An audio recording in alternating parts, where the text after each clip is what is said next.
Hello everyone, and welcome to the 10th round of the Formula SimRacing 2014 ACE Championship. Currently we're in Melbourne, stranded in Melbourne after we had the Temple of Speed Monza 2 weeks ago. As I said, we are here in Melbourne, Australia for the Australian Grand Prix, round 10 of the Formula SimRacing Championship. And 3 races to go in this season, I believe, including this one. So we are rounding up the championship.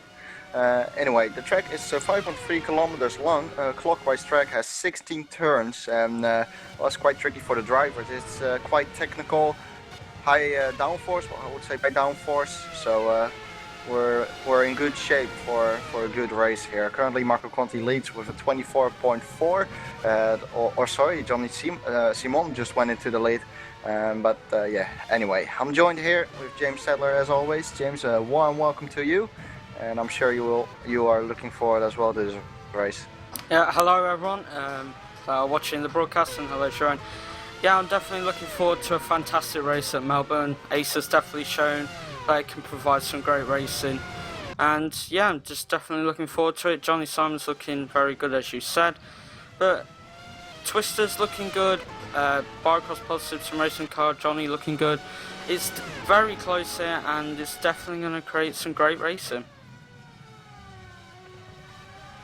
So how's the championship looking into this race? Well, Jeroen leads from Mohammed Patel. Jeroen has 488 points, so he's looking pretty much settled really for the championship. As I said, Mohammed Patel in second, 406 points. And we see Johnny Simon in third place with 333 points. So the top 3 is basically settled. Although I must say that he is only 10 points behind Johnny Simon in the championship. So the battle for third place I think is on, and it's going to be interesting to see what Conti can do in the last 3 races. If he wants to overtake Simon, then I would say that this race is a good race to start closing that gap down. And also further down in the championship we see Thomas Savelli in 5th position.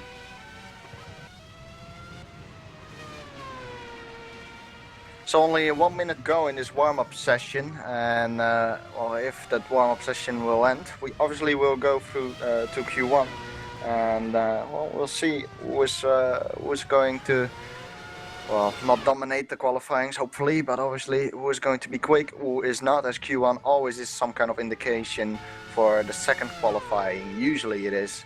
And we see 2 names in there, if I think I'm correct. We see Rens Klopp and Jorik Boshoff in there, and Jorik, he drove in Pro, same for Rens Klopp. Rens Klopp actually is the champion in Pro, so he is looking right now to participate in the A Series as well, see if he can mix himself up there. I'm interested in seeing what Rens can do. I know Rens quite well, not personally, but as a racer, so I do expect a lot from him, and same from Jorik. Yeah, same for me really, but you have to congratulate Rens for his fantastic result in the Pro Series. He absolutely dominated it, I think it's fair to say. There are some guys that did challenge him, like Jorik and Cuba at the moment are looking strong, but you know, I think it's fair to say he was a little bit unchallenged, if you'll agree with me, Jeroen, but definitely next year it's going to be a lot more interesting. When you agree, Jeroen? Yeah, I definitely agree with you. I mean, just from a realistic point of view, we can definitely say that Rens Klopp has dominated the Pro Series, hence the reason why he's already the champion. But anyway, enough about Pro Series. We are here to watch the Ace race. And currently, I think we're in Q1. So we're in Q1. Let's see, top 10 will advance to Q2. No park for May rules just yet, so everyone is free to use their setup. And it won't be locked for the race. So there we go. We see a bunch of cars in front of the pit light waiting for it to turn green, which it does so now. So there we go, everyone's off and Q1 is underway then. So let's see who is strong here. Lopez is leading the pack currently. Let's see if he's also the first one to start his lap. I presume he will be. And once again, let's have a look what Jeroen can do. Championship leader, always super strong. And well, I would like to see him being a bit more challenged here and there. I think that would be really good. But I think we have the drivers. I think we have the right track as well. So bring on the challenge. Yeah, indeed, and you want to have fighting in racing, and Shiri has been challenged at circuits, and then some circuits he hasn't been challenged, and he's just run away with it. Like at Hockenheim, he was just absolutely dominant there, and he did a fantastic job, it has to be said. No doubt he will go on to bigger and greater things in the World Championship and with Precision Motorsports, because he is a fantastic driver. Yeah, he definitely is. He always seems so intelligent, never really gets into any collisions, always is in the right place to avoid possible collisions in front of him. Just a very strong and clever driver, really. Overall, a very, how do you describe it? I think he has a really good complete package, you know, he's the complete driver, both in qualifying and race anyway. We see Lopez now starting his lap. Renan Lopez is the first one to cross the line after him, and Georg Boshoff. Well, let's see what Lopez can do at the moment. So he dives down into turn 1. This very important chicane, and he gets it wrong quite a bit already. I think he went pretty deep in there. And it's definitely going to compromise him for the straight here onto turn 3. And we should clarify that, well, the cutting rules for this track. I mean, in FSR it's allowed to have at least 2 wheels on the curbs. So you don't really pay attention to the lines around the track, I would say. At least not in the corner, because it's always legit to keep 2 wheels on the curb. And also the exit of turn 4, the drivers can extend that as much as they want. So I think that's good, to be honest. Anyway, Lopez rounding up the second sector now, early onto the throttle, but he hasn't had a good lap so far. You can see that by Boshoff, who is very close behind him in his qualifying lap. So Lopez not on for a good lap. He definitely needs to improve. He still keeps on going though. He is actually holding up Boshoff, I think, slightly. That car does look set up that well, to be honest. Quite a bit of understeer in that car. Let's see, this corner here is so tricky. It's a left-hander, it's a very sharp turn, very tight. Through the last corner he comes. That's pretty sweet. Yorick runs wide in the background. Here comes Lopez, setting the first lap, the first benchmark. It's going to be beaten by Yorick straight away. Indeed it is. 26.7 from Lopez, 25.1 from Boshoff, and straight away Hodas and Simon now. 24.4. Johnny Simon is looking very, very strong. Good lap from Johnny Simon, who sets the benchmark straight away. Avartos goes second. And Toman, there he is. Toman, 24.2. What else can you expect from Toman? Very strong lap, and he's already showing that he's looking comfortable and strong. Yeah, indeed he is, and it's looking like a fantastic lap for, well, it was a fantastic lap for Shiri Toman. Now Daniel Kiss goes only up to P8. So Shiri again looking strong. I think that's what we can take from this qualifying session at the moment. But yeah, it's looking close again. We did see in Monza that it was looking close, but definitely between the first and fifth, I'd say, it's looking very close. So it could be really anyone's pole position. If someone makes a mistake, it's anything to play for here, really. Wouldn't you agree, Jeroen? Oh yeah, definitely, you're right. As you can see, it's very close, and we see as well Dunkel just popping up there right now with a time which is good enough for second place, 24.3 dead, which is very decent. We have seen him driving pretty strong as well in Monza, but I think, if I recall correctly, I think he had some bad luck in the races, but now in qualifying doing a good job as well, so he is up there. Let's see if he can keep this up. Very strong lap from him as well. Now Jurek Boshoff in 13th place. He's gonna have to improve himself, so here he comes through the final corner, going to start his lap as well. And let's see what the top speeds are. Hitting 7th gear now. Let's see what kind of speeds he's hitting. 310 kilometers an hour as he breaks down for the chicane. Gets early on the throttle. That's a very sweet corner from Jurek. Early on the throttle, opening up the DRS. DRS turns around this track. He now comes up to the third corner, which is a very tricky one. Down to 2nd gear. It turned in nicely, early on the throttle as well. You don't want to go too early on the throttle. It's very easy to pick up the wheel spin. So he's now rounding up the first sector. Let's see what kind of time it is from him. 28.8, not too bad. Not too great either. I think Toman has had a 0.6 probably first sector, something like that. The second sector, the only sector really, in my opinion, which requires a little bit less downforce to pretty long straights. 22.7 second sector, that is not bad either, about a tenth off once again, so he's not looking that bad. I think he's on for 24.5, 24.6, depending on his final sector. Turns it in nicely, pretty early on the flow too. He didn't use the exit on that corner, which is surprising in my opinion. That probably shows that he is not pushing all the way, and he still has some time left in his pocket. Just setting a banker lap only, really, before he's going to push even more. 24.7, okay, 0.8 actually, so not a great sector in the end. That only puts him in 12th position. And if you have a look at the timing screens, this is incredible.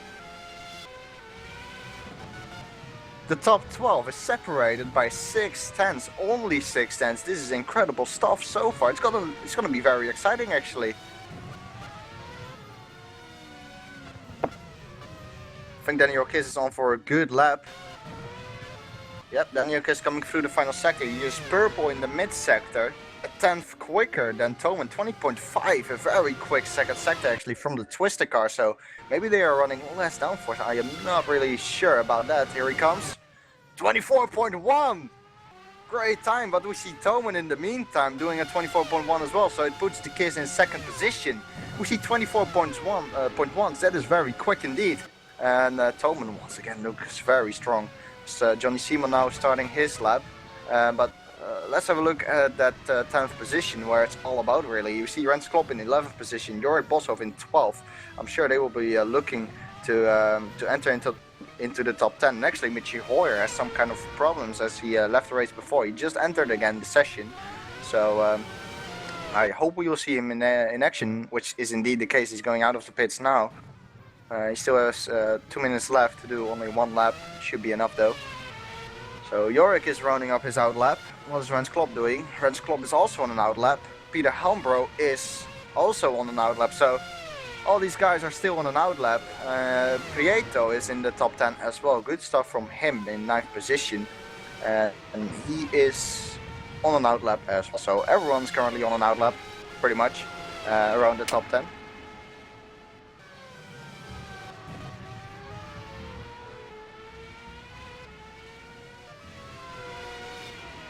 Jorik! Oh, Jorik spun! I think Jorik spun on the exit of the first corner. He's going out on track again. Only has 1 minute and 40 seconds left to do an outlap, so he's gonna have to do a quick outlap. Jorik, that's a rare mistake I think from him. He was on the hot lap and then just spun on the first corner on the exit of it. Well, the issue was he got a little bit too wide on the grass, but then he had all the traffic in front of him, so he couldn't really go anywhere, and then he lost the car on the exit of turn 1, so that's pretty much what happened to Jorik. But like you said, he'll have to get in a quick outlap to go and start a new flying lap if he wants to go and get into the top 10. Yeah, thanks for pointing it out. I only saw him in the barriers after he spun, but yeah, once again, thank you for pointing that out, as we see Rens Klopp now on the lap, running up the first sector, 28.8, not too bad. But he's going to have to improve, I think, because times are so close to each other. His middle sector is quite important for a lap time, so let's see what he can do. In front of him it's Lopez, who is currently in 21st position, so Lopez needs to improve as well, desperately needs to improve, I should say. And here comes Rens Klopp, 22.8, so that's not, oh, he turned in too early into the quick left to right. That's going to compromise him for the exit. Rens Klopp is only gonna have to improve like 900ths of a second, or 9,000ths even, it's that close. But well, you need to put in a good lap, of course. Here it comes to the final sector, running a bit wider, he's pushing definitely. Now he hits the back of Lopez as well, gonna compromise him maybe a little bit. And he comes through the final corner, very tricky final corner. You always pick up some understeer there, which is usually very weird. Here he comes, 24.6, it puts him in 9th position at the moment. And now it's waiting for Jorik Boshoff, who was starting his lap. He started his lap, so he was quick enough on his out lap. Prieto currently in 10th position now. What is Prieto doing? He's in the middle sector at the moment. It's all kicking off here. We see Jorik in 12th position on the lap.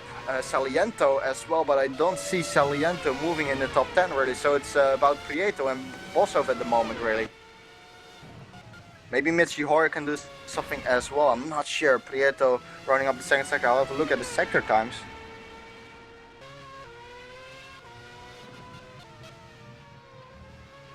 .8 mid sector, 29.1. Oh, he's at a poor first sector. Prieto is not going to improve, I think.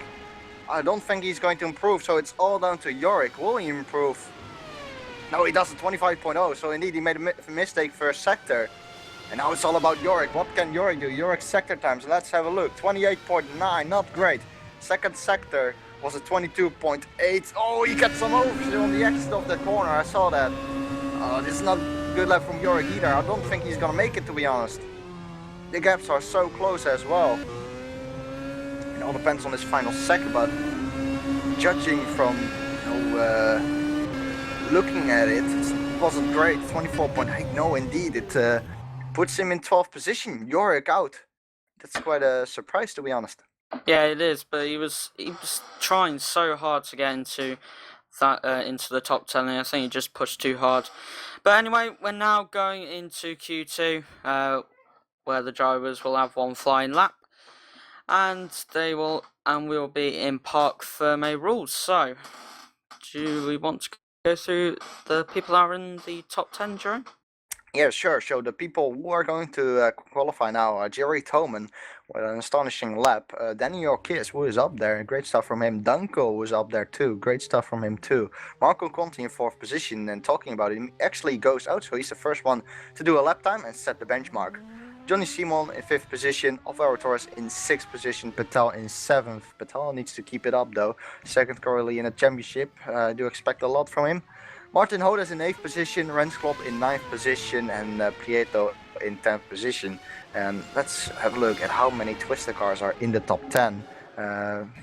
Four cars in the top 10, so Twister is doing quite a strong performance here, I would say. Yeah, Really? I think that. Yeah. I think that's all the Twisters as well, but I was just going to say, if you're wondering why Diaz, Daniel Anthony and Thomas Sadler have got a back of the grid penalty for the people that are watching on the broadcast, it's because they have got back of the grid penalty. Yeah, there are actually a lot of people, a lot of guys who are back of the grid penalties coming from qualifying cuts, mainly. If we really want to go through that, I mean, it's for the feature race only. We see Boya Garcia, who needs to start from the pit. Krista Young back of the grid. Savali back of the grid. Holzman back of the grid. Van der Niet back of the grid. Kodak back of the grid. Saliento back of the grid. Valeriano back of the grid. And Alex Diaz all at the back of the grid. And from Thomas Savali onwards, it was all from qualifying cuts. So yeah, amazing really. Well, here's going to Conti is going to start his lap, coming through the final sector. 16 turns around this track as he opens up the DRS for the first DRS zone. This is the line right now. Here comes Conti going to set the benchmark. First chicane, exit is important. Got quite a bit over the curb, not the best exit, not the worst either. Pretty average stuff so far from Conti, I would say. Braking at the 100 meter board down to second gear for this third corner, gets it in there nicely. That was sweet. Bit unstable on the exit. He's pushing very hard, of course. Now through turn 5, I think this is. Yep, onto corners 6 and 7. Early on the throttle once again. That is very important. Runs a little bit wide, of course, all within track limits, so no complaints about that, of course.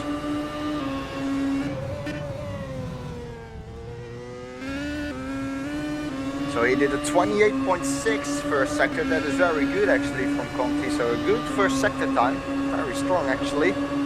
22.8 second time, not bad. Wow, flying through those left-right corners.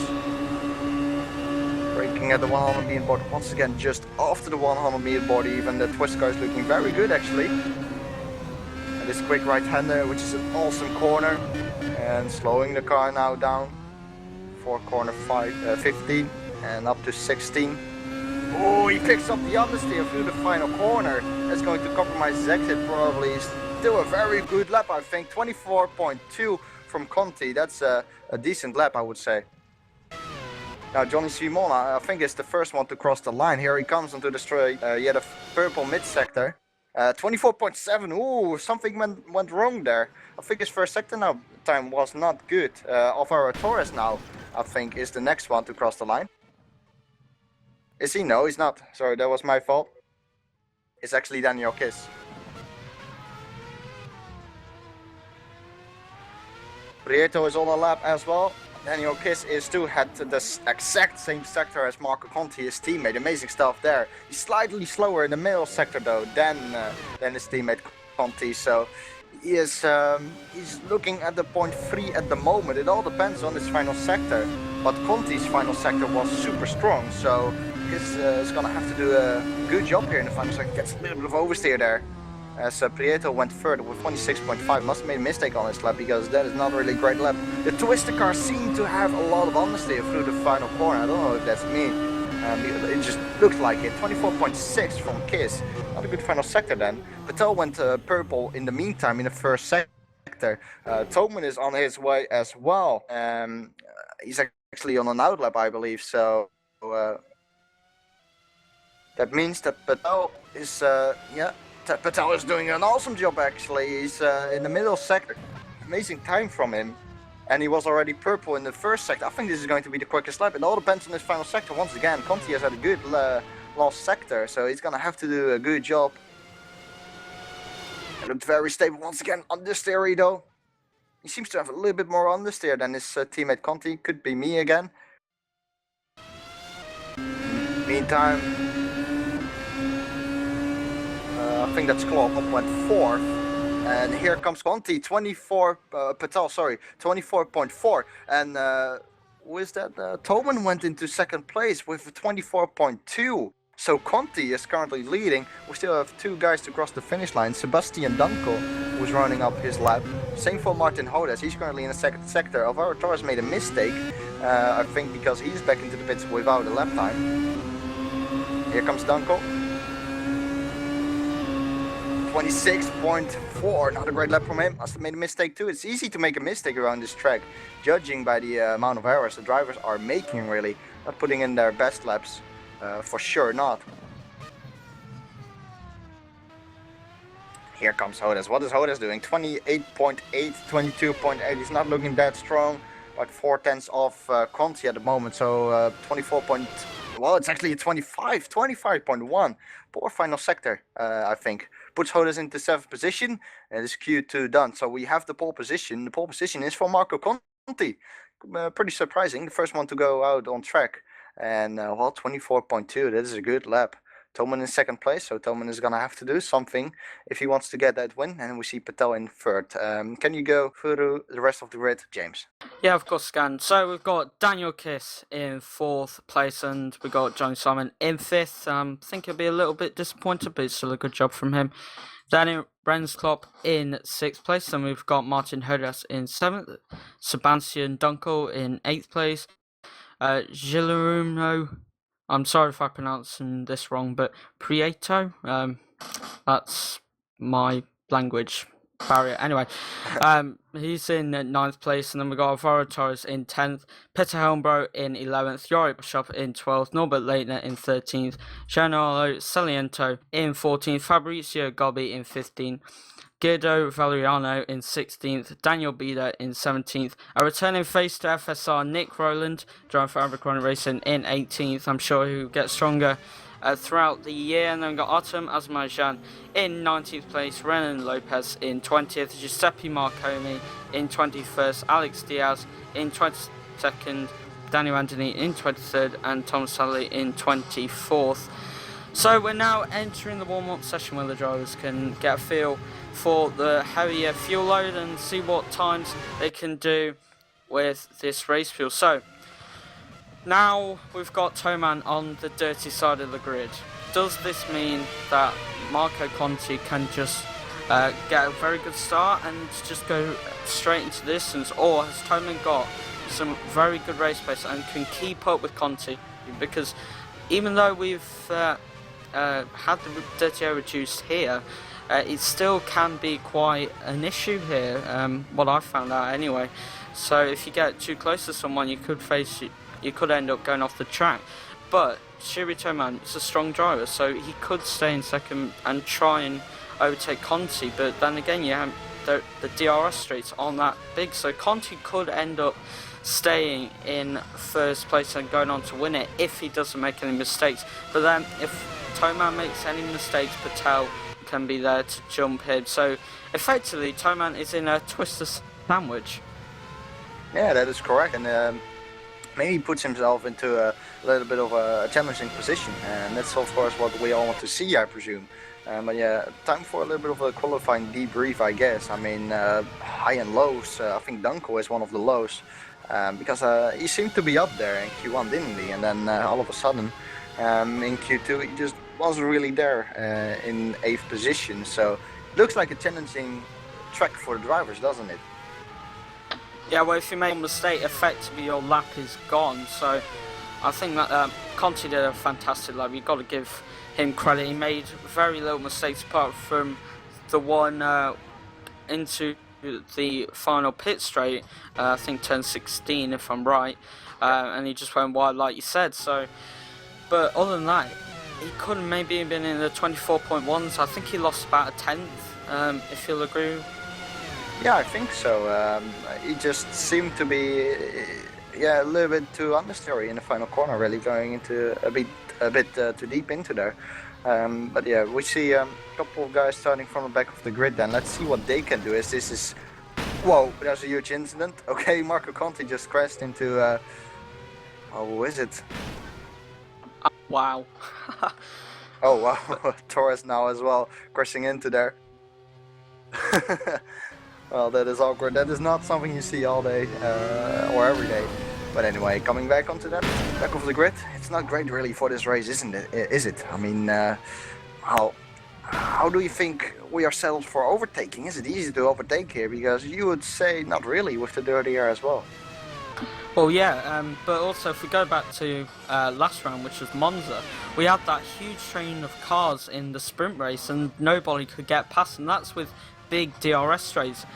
So effectively we could see a 5-car battle for like seconds. So, you know, it's really close here, and there isn't much overtaking options, but these drivers are really good, so I'm sure they'll find ways that's clean and will be able to pass their rivals on the track. But at the moment, Daniel Kiss leading the way in this warm-up session with a 127.782, so on the super soft tyre, so he's looking quite good on his race pace, I think it's fair to say. But York's up there in the 28s, but we're still waiting on other drivers to come and provide us with some lap times. But it's looking really close, and Mohammed Patel is only 1/10 behind Daniel Kiss, but these twisted cars are looking very strong, and it just shows how much effort and work they put into these setups, because they are they must be really good, because they are looking so strong, because their qualifying and their race pace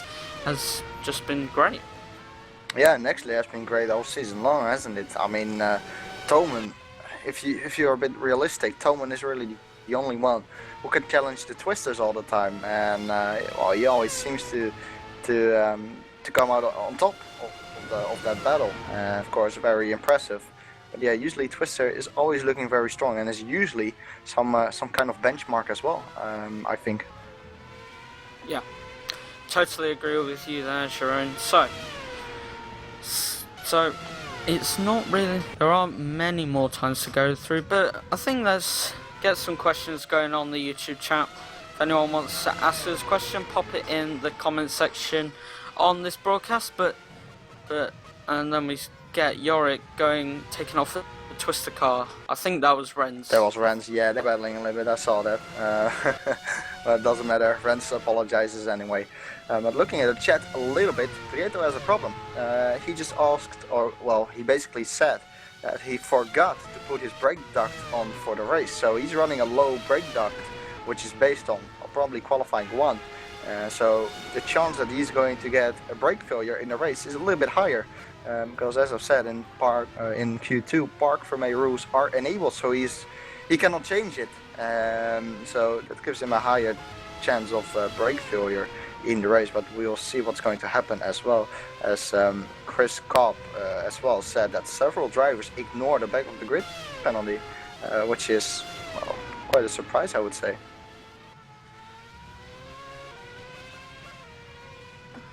Well, he shouldn't have too much of a problem. I think he should be okay to finish the race, and of course he can change it for the sprint race, but he may just have a reduction in braking power because they're not getting cooled down enough.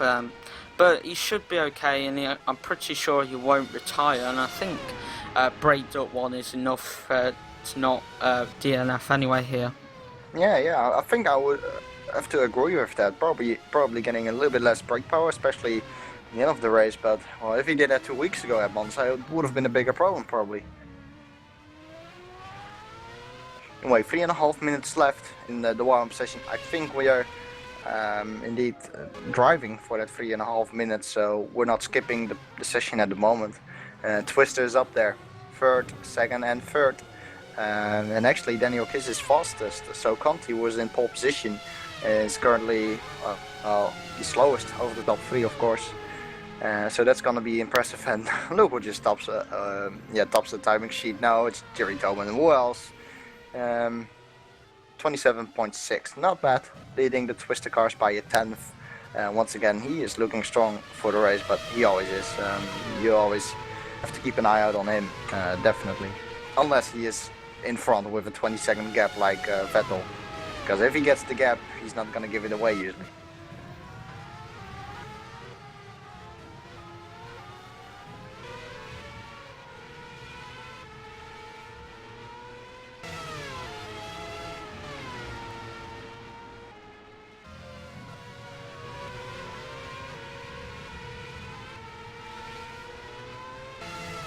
Well, let's talk about the dirty side of the grid. I mean, is it really that much of a problem? Also, marbles on the track, are that a problem? Let's start with the dirty side of the grid. Can you explain it a little bit, how it works and why it can be a disadvantage for you? Well, if we go back to last season, on R Factor 1, just makes it sound so old now, but anyway, with R Factor 1, having two sides of the track, you could both get equal launches because they didn't really put in a railroad into R Factor 1, so you pretty much had the same grip all around the track. However, it's different with R Factor 2 because there's the railroad where you actually have a driving line throughout the track. So of course, without any rubber on one side of the track, you don't get the grip what you need at the start, and you could get the likes of Toman being jumped by, I think, Patel, who's in third, if I'm right. Don't quote me if I'm wrong, but anyway.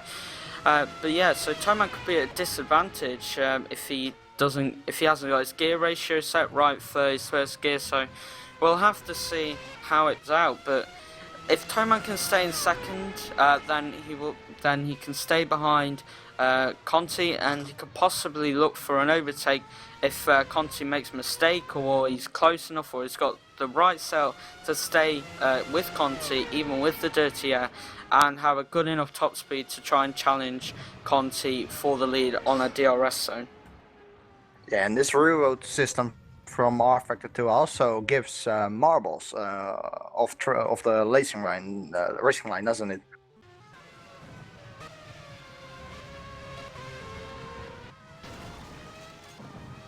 Oh, there has been another crash. Actually, it has been a big crash once again. While Jorik Boshoff was involved, I think Roland was involved as well. Yeah, Nick was involved as well. Once again, we see a crash. Well, quite a big one. Oh, we see some more contact in the pits now too. Christopher Kopp saying, guys, let's keep this clean. So I presume we are going to go into qualifying. We see a few more practice starts at the end of the pit lane, and we see more contact in the pit lane. Yeah, as we've said at previous rounds, I'm just hoping that there won't be contact because it just ruins other people's races. But now, once these guys have finished their laps, we'll be heading into the race. But it's definitely going to be an exciting one. Yeah, I definitely think so. It's not too bad, I think, trying to keep it clean here. I mean, that first chicane is quite tight, but it's nothing compared to Monza, really. So I hope, once again, I'll see a clean start, no contact, but it's always a little bit of a doubt, of course. I mean, it happens in real F1, it happens in racing in general, of course. I mean, contact is sometimes unavoidable, really. We'll see. I hope it stays clean, of course. Anyway, race is about to start, so we see a lot of cars on the grid now. And the formation lap will start in a second.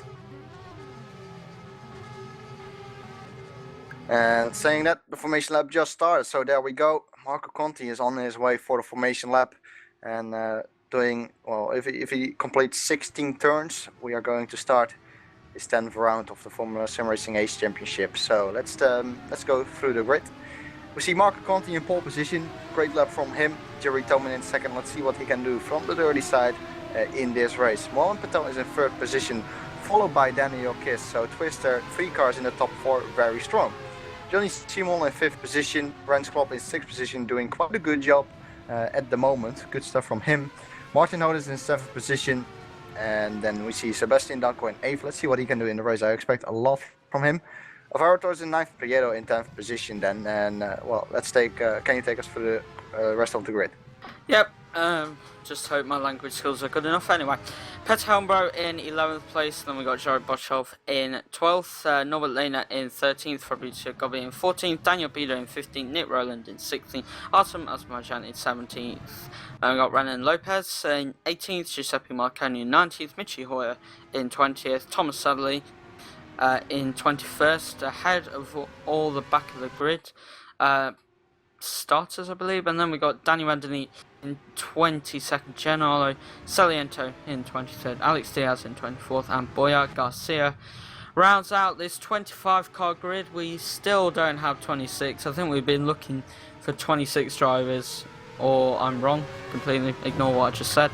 But anyway, Marco Conti coming round the final few corners in pole position. Let's see what he can do, if he can get a clean start. He's got them gear ratios set right, but if he does, he will go and get a great start and hopefully get out to the 1 second gap to Jeroen Thoman. But as he's coming around the final corner, and he'll now go and line up in his first grid spot. He's the first one to go down into the first corner, but I think we've actually got Garcia started from the pit lane. Yeah.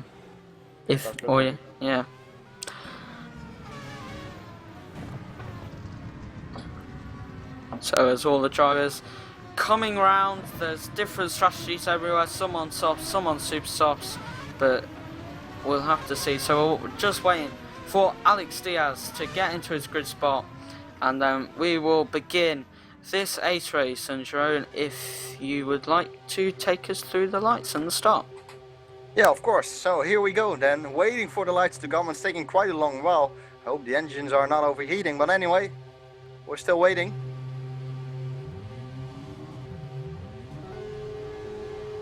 It's taking a very long time, but here we go. We have 2 lights, we have 3 lights, 4 lights, 5 lights. Here we go. Lights out and away we go. And Conti with a very good start. Thoman in second, not really being compromised by that dirty side of the track. So here we go, drivers now heading down into turn 1. Clean so far, good stuff. So I see contact in the back. Daniel Kiss had contact with another car, but it's good. We don't see any huge crash. Oh, there's a huge crash now. This is going to be a huge crash. Chain reaction, a big chain reaction. Wow. Oh, now Thomas is involved with it. Wow. Oh, now Simon Thomas involved too. That is horrific. It's a chain reaction. I saw Johnny Simon hitting the wall and then returning back to the track, and that's just a big chain reaction happening there. Everyone outside the top 10 is involved, I think, in the crash. The only guys who got clean through the first couple of corners are the top 10. So Daniel Bieder is in 10th position. Sadler was involved there. Rowland was involved. Hoyer was involved. Garcia was involved, and mainly Johnny Simon was involved. The person who lives literally 30 minutes away from this track was involved too. Not great on his home Grand Prix. Anyway, Conti still leads Thoman. Patel in 3rd position. What a first lap we have had. Daniel is in 4th position. Rens Klopp is in 5th then, and he made up a position then. Martin Hodes in 6th, made the position up 2. Torres in 7th, good start from him. Peter Helmbro 9th, Boshoff 10th, and Boshoff 9th and Bida in 10th position. But wow, big chain reaction. That is what happened there. It's Johnny Simon's car. I don't know if he made contact. He must have made contact, went into the wall, and well, returned to the track. But in the meantime, a big chain reaction. Well, it caused a big chain reaction, and that is something I have never ever seen before. Yeah, I'm not really going to make a comment on that. I think that was too funny, to be honest. But anyway, not that laughing at other people's expense, but just the huge velocity of the crash. Anyway, there are some people with horrific damage, and they've got terrible suspension damage. But people like Thomas are possibly going to be lapped by the leaders. So still, we have Marco Conti in 1st place, 2nd place is Jeroen Toman, 3rd is Patel, 4th Daniel Kiss. Twister doing a great job at the moment.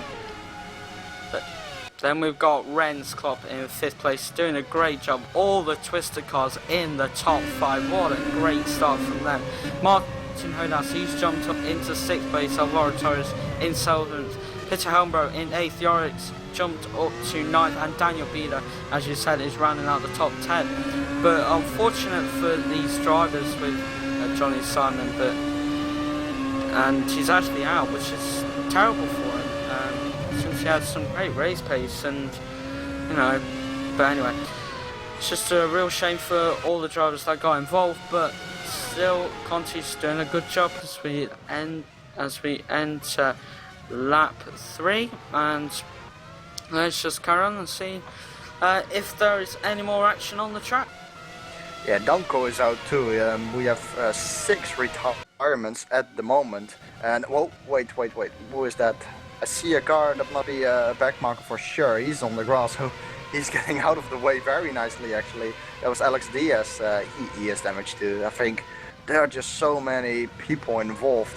I think everyone after the top 15 was involved in that one incident, and then we have a further 5 drivers probably involved, or 4 in another incident, because I saw some more incidents later in the lap as well. So the top 10 really got through there cleanly, I think, and that's really it. Maybe the top 11, maybe, because we see Nick Rowland in Rowland actually made a mistake probably, because I saw him in 11th place before. He dropped down to 12th position right now, but that could be my imagination, not sure. But yeah, we have lost Danko, which is a big shame. Talking about a red flag, I would love to see one actually, and get the race restarted, because it's great action to see everyone driving of us. But the moderator, or the admin, Christopher Kopp, has 3 laps to the side. That's what I heard in the chat from Carlos Martin, so shout out to you, Carlos, and thanks for pointing that out. We just ended the 3rd lap, so I presume we won't see a black or a red flag, which is a bit of a surprise, to be honest. We saw a red flag in the Pro Series before, in Canada, I think, and also I think a red flag in the World Championship too, in Hockenheim. But I don't think we are going to see one here. Anyway, DRS has been enabled, and Tolman is pressuring Conti. Yeah, well, as someone said in the actual YouTube comments, Toman is doing a fantastic. Well, it actually wasn't in the YouTube comments, but anyway, yeah, Toman is doing a fantastic job sticking with Conti in the dirty airs. But let's just see if he can hold on throughout this 3rd sector, and if he can hold on to the back of Conti even with the dirty air, and let's see if he can get DRS. But he's doing a very good job. That car is beautifully set up to stay with Conti. So let's just round out Toman through the final sector, and let's see if he's got enough of a speed advantage to try and get past Conti. So here we go, into turn 15. Toman's within 1 second, so now turn 16. DRS coming up now, and now Toman, he's got DRS. Is he going to be close enough to make a pass on Conti, or has Conti just got too much speed in that car? I think Conti has, but Toman was reaching 310 kilometers an hour, which is actually pretty fast for Australia compared to the likes of Monza, where we were hitting over 340. But so far there isn't really any changes going on, so Jeroen. No, there isn't. We just got a confirmation from FSR that there will be no restart. So these guys who are currently racing will be racing. In the meantime, we have had the 7th retirement, and Simon actually just left the server, so I don't know if he will be there for the sprint race either. I hope he will, because well, it could be good fun, but you never know. Sometimes these drivers just get very heated into it, and you've got to understand it. I mean, you practice so much for a race, and to end it that way is obviously not good. You can, I think, imagine for yourself that it's not great. Anyway, enough of that. Let's return back to the race, because we have a battle for the lead. Toman seems to have good downforce on his car, but yeah, you can tell that, because he just sticks with Conti pretty well, even in the dirty air, and the dirty air must be horrible around this track with so many tight corners. But Toman is doing such a great job again. He always looks impressive.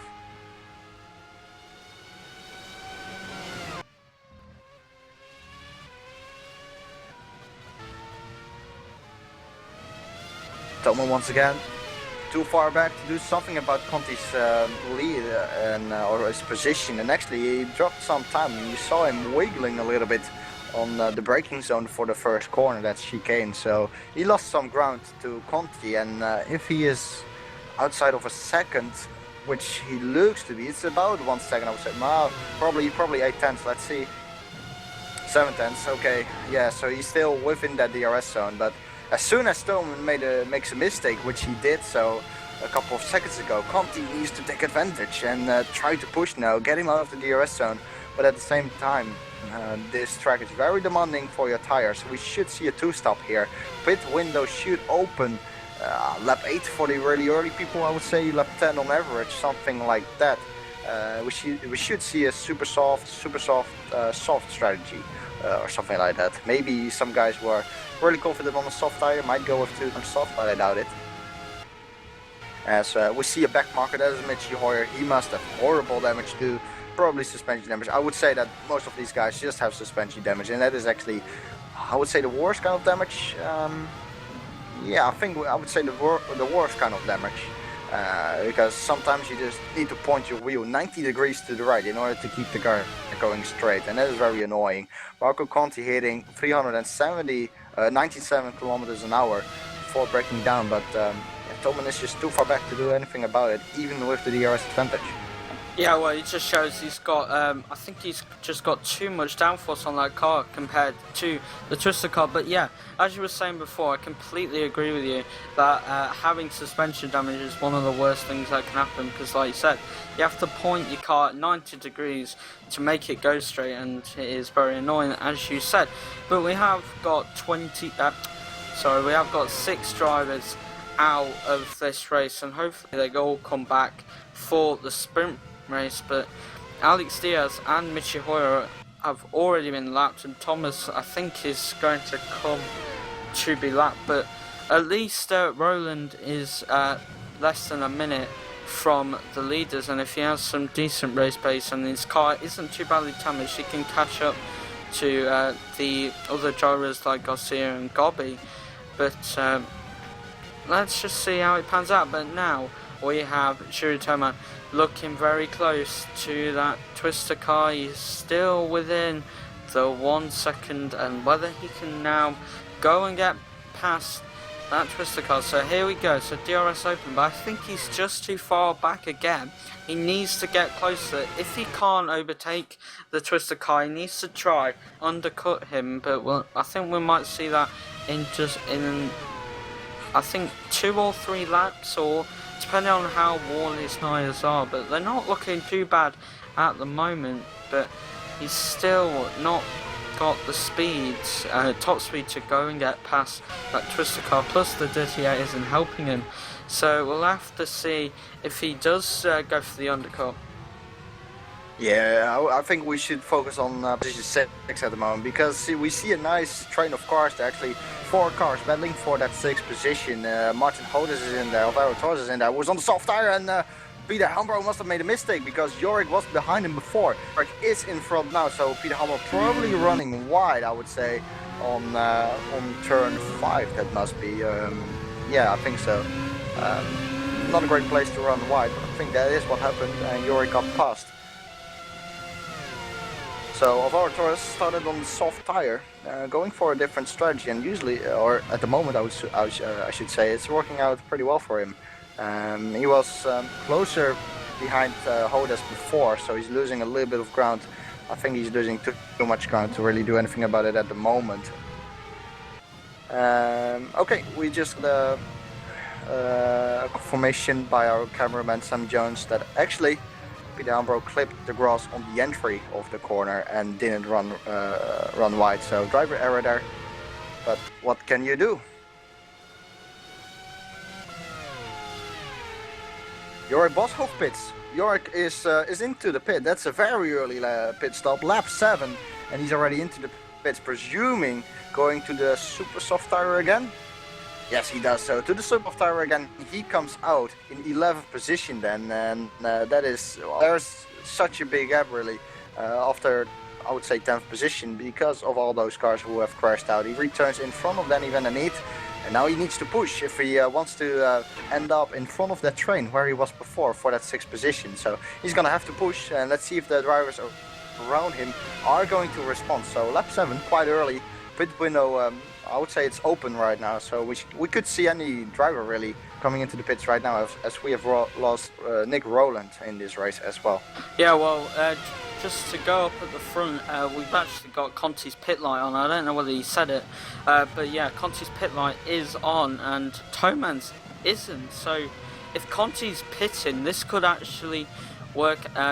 Toman will need a very good lap to go ahead, and as we can see, Conti is pitting, so Toman really needs to put the hammer down. It's now hammer time for Shiri, and he now needs to go and put in an amazing lap to try and not lose too much time to Marco Conti, but he's gone for the super soft tyre, so he's going for another 10 laps near about on these super soft tyres, and then going for the rest of the race on soft tyres. I think that will be about 15 laps, but Toman really needs to put the hammer down. He's now got clean air.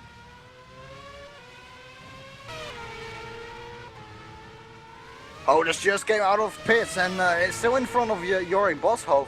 Yorick was very close behind him, almost overtook him. Actually made a little bit of a mistake, I think, on the corner exit because Hodes was there in a way. So Hodes is in front of Yorick, but once again our camera, our broadcaster Sam Jones reports that his pit stop was taking a very long time. We have seen Patel coming into the pits as well, changing to super soft tire, and well, Toman is gonna have to put in a good laps now if he wants to be in the lead, because the undercut can be quite big here. The tire is quite a lot. So yeah, I would say that the undercut is pretty effective too. As Sherry Toman, I presume you will see him into the pits. Yes, he comes indeed into the pits, responds to Conti's pit. Here he comes into the pits. I would say super soft tire. In the background, we see Daniel Kiss spinning too. Same for Rens Club. So the top 3 is into the pits. Yeah, so we're now actually Conti coming around the final corner. So here we go. Let's see how much of a gap Conti has got. So. And there is Toman. So has this worked out for Toman? His tyres are going to be cold. This is going to be so close. Be careful. And Conti still got through. That's a great job from Conti. And now his tyres are warmed up. That's disappointment for Toman. His tyres aren't as warm as what Conti's were, but he's a lap fresher tyres, and these super softs heat up quickly. So Conti still leads, and I'm sure Toman is going to be getting frustrated with seeing the back of that Twister racing car. Wow, incredible stuff, entering the first chicane side by side. Indeed, incredibly close, almost made contact actually. Good stuff from both drivers that they didn't make contact, of course. So that's what we like to see. But now Toman once again needs to close down Marco Conti, and Patel in the meantime has set a good couple of laps, I would say, because he looks visually closer to that provisional top 3. I mean, Alvaro Torres still needs to pit, who is up there on a soft tire, and this is all for position, so this is going to be exciting because Conti needs to overtake Torres, unless he really wants to get held up, which I presume he doesn't, of course. So well, let's see if he can actually overtake him. I would say it's quite an easy job. I mean, Alvaro Torres is on that old soft tire, and all these guys are now on the new super soft. But this does allow Patel to close up a little bit more if they get held up. But I don't know actually, because Conti doesn't seem to have that great straight line speed. He had a look on the inside, but no, he's too far back, and he makes a slight mistake. This is gonna allow Toman to have a nice toe there, and well, he's gonna have to go around the outside of the next corner. Here he comes. No, Conti fends that off nicely. Okay, that was Toman's opportunity really, but that twisted car doesn't have a good straight line speed, as we have said already before. So this does indeed allow Patel to close right up, as we see some dust there. I think it was from Conti or Torres running a little bit wide. And in the background, Daniel Kiss as well. Don't forget him, he's in 5th position as well. And Patel, we can see him now join that fight. This is great stuff.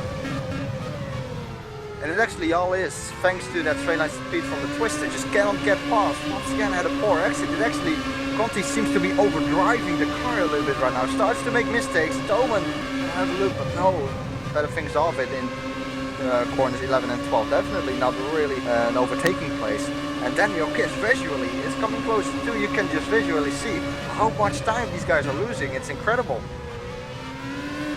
Yeah, I think it's also showing that the dirty air is really hurting Conti's car, and he's run right again. So either he's overdriving the car, as you said, or the dirty air is really affecting him. But now this is Toman's opportunity.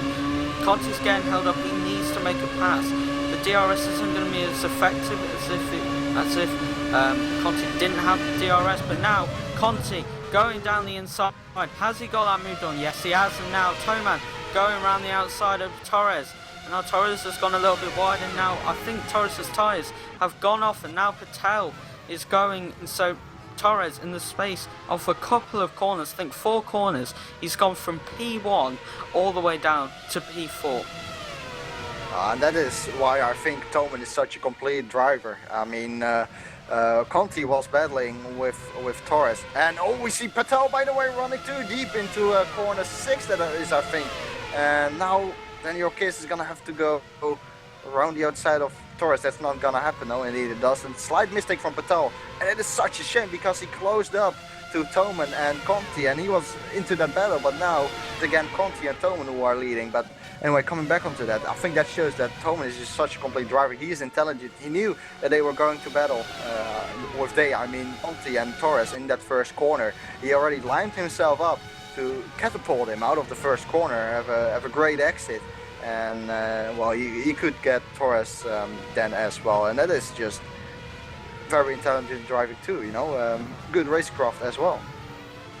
Yeah, and I'm just going to jump to the back of the field. So we've actually got Peter Helmbo and Michi Hoyer have both retired. I don't know whether we've covered that, but yeah, but they've both retired with suspension damage. So we've only actually got 15 runners still going, so there's still a quite high attrition rate. We've still got Daniel Kiss going past Alvaro Torres.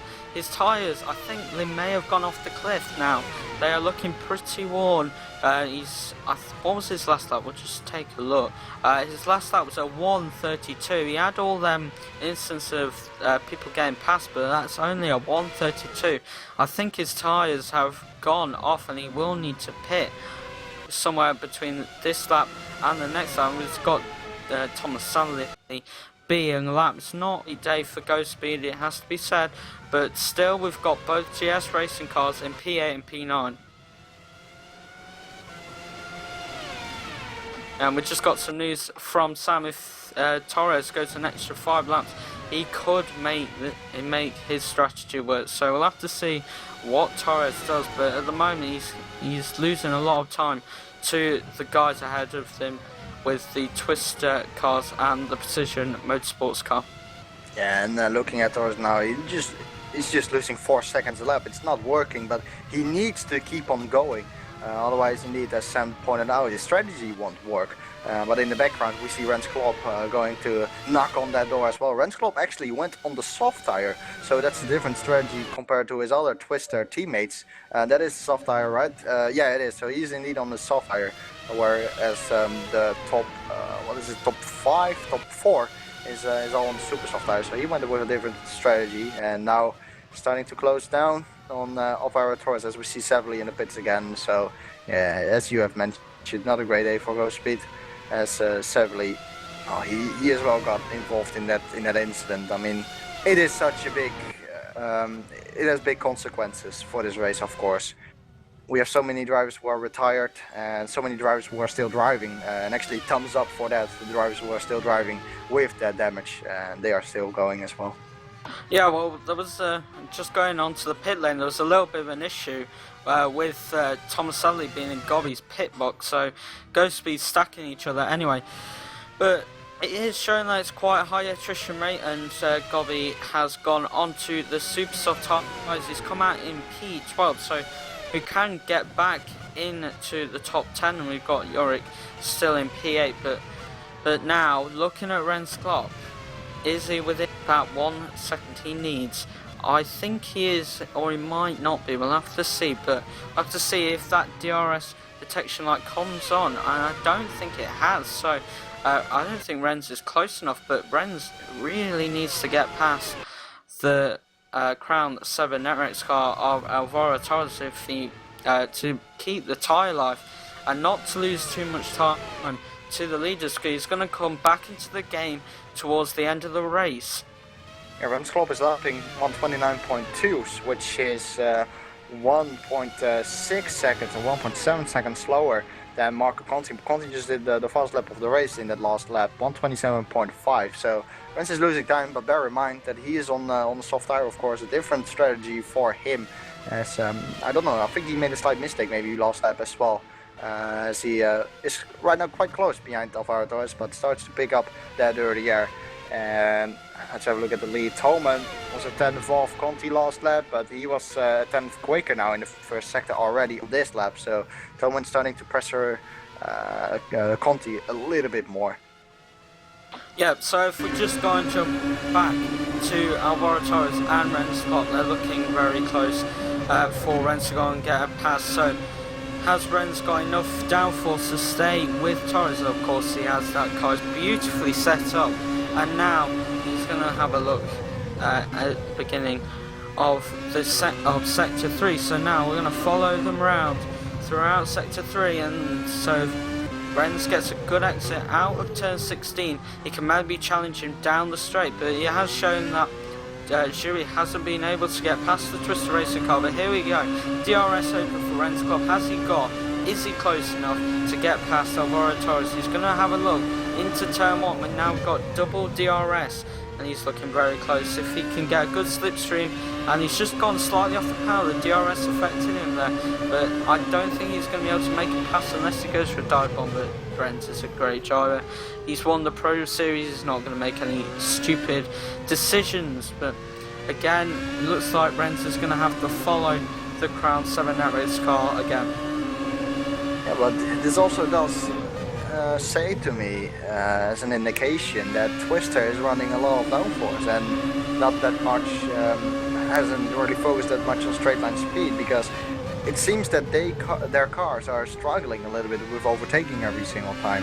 I don't know really if it's the track. I mean, we need to see more overtakes from other teams as well, but it has been Twister at the moment who is doing the most overtakes, but it just seems that either they or the track is just not really suited for overtaking very much. Yeah, well, you do have to be very close to the driver you're trying to overtake to get a good enough slipstream and DRS, but now we're looking back at Renskov and Alvaro Torres. Whether he can get close enough, get a good exit, he's much closer now. If he can get a good exit and then use that DRS advantage and try and get past that Crown 7 Netrax car, he's much closer. Can he take Alvaro Torres? He's gone to the right side, he's going for the inside line. He's not on the rubber side of the track, but he has got that position done. So now Renskop has took 5th place off Alvaro Torres. So Alvaro Torres' strategy isn't really working. He's down to P6 from P1, where he got overtook by all them Twister and Precision cars. because they were on a different strategy, but maybe he can come back into it. But at the moment he's losing too much time to the Twister and Precision Motorsports cars. Yeah, so a beautiful move from Lance Klopp. Worked out beautifully for him as well, having another DRS zone under his belt when he already overtook Torres, so good stuff there. But back to the lead, we see Toman still behind Conti. It's 6 tenths the gap. Toman had DRS on Conti every single lap, but once again he's just really too far back the whole time. These guys are very, very similar paced, it seems like, as we see Alex Diaz moving over, and well, once again Toman is just too far back at the moment, cannot do anything. And in the background we see Daniel Kiss in front or behind Patel, I should say. And Patel is not that slow, not great either. It's just average, but Toman and Conti are currently shining on this track at the moment. They are definitely the strongest over here, especially Toman, who always looks quick, but he needs to get past Conti, and Conti is driving very well at the moment, not letting Toman pass, not making any mistakes too. You've got to give props to Conti for still staying out there, half a second in front of Toman the whole time without making a mistake. Yeah, and so, as you were saying, so we've got now Toman. He's looking quite close to Conti. Now he's getting more time to the Twister Racing car, but I was just thinking about the championship, and if Hodas and Kiss, who is currently in P4, if he gets these points, because obviously Thomas isn't driving anymore in this beach race, if he gets some good enough points, he can actually overtake Thomas as well as Hodas, because Kiss and Hodas are tied in P6. Conti pit. Sorry to interrupt you. Conti pits. Lap 18. Pit window is open. Gonna go onto the soft tire and probably finish the race on that set of tires. So here he comes into his grid slot, and let's see what Toman now can do, because we have seen previous time around that it was very, very close between them when Toman pitted as well. I would say that Toman is going to pit this lap as a response to Conti. Conti comes out in clean air, so he's not gonna being held up here. So Conti needs to deliver a good lap, because he knows that Toman is pushing right now as well in order to overtake him. But Conti now having the benefit of the fresh tires. Yeah, indeed, and we've actually got Norbert Lehner. He had suspension damage. I'm not sure what happened to him. I'll have a look on the replay to see what happened, but as you said, Toman really does need to drive them super soft tyres as much as he dares, and as much as they will allow him to, and try and get the best lap in to try and beat Marco Conti if he doesn't have the best of outlaps. So here we go. So Toman coming, now he is in to the third and final sector, and then he's got his pit light on, so we're now going to see Toman in the pits.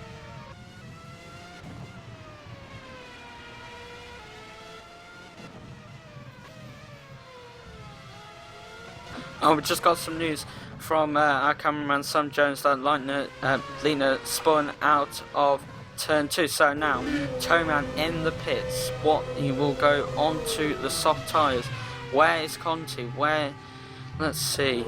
He's just coming round turn 16, and his teammate Renz Klopp is ahead of him. Where is Toman? Toman's coming out the pit lane again, but Conti's now got the job done. He's got a bigger gap than what he had to his teammate, but now he's battling with Renz Klopp, and now Conti is up into P2. Renz Klopp may now hold up Shuri Toman, because Renz is on the soft tyres and they're warmed up compared to Shuri Toman's soft tyres. So now Shuri has got an issue of getting past Renz Klopp, and now Conti with free air is now just going to go straight into the sunset.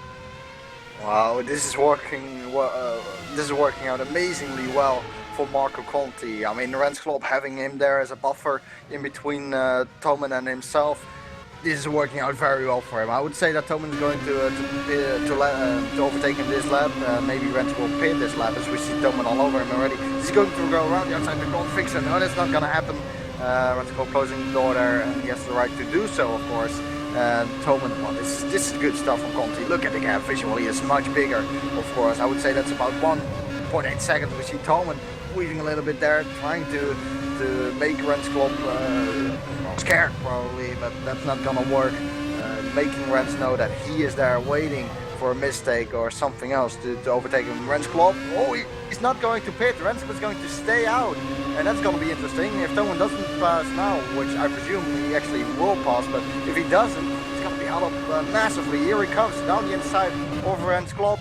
It should be the move done, I think. Yeah, it is indeed done. Rens Klopp gets a good exit actually, but Toman still has the DRS. Remember, there's only one detection point, so he has once again DRS. Rens Klopp in the slipstream, but no, the slipstream isn't powerful enough. A thumbs up for Rens Klopp to try to battle there, but Toman got through. And the gap now though, we will see at the end of the first sector, judging is 3.4, 3.5 maybe, something like that. 3 seconds, something like that.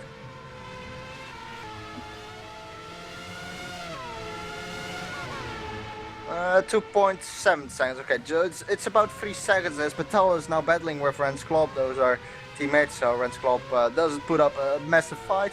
Rens Klopp now back into 5th position, who still needs to pit, and Sam just said that probably Rens still needs to go 3 or 4 laps on the soft tire in order to make his final stint of the race work. That's super soft tire, so yeah, Rens Klopp, it seems like the soft tire is just, it's not really great around this track for your strategy. I would say the super soft tire seem better.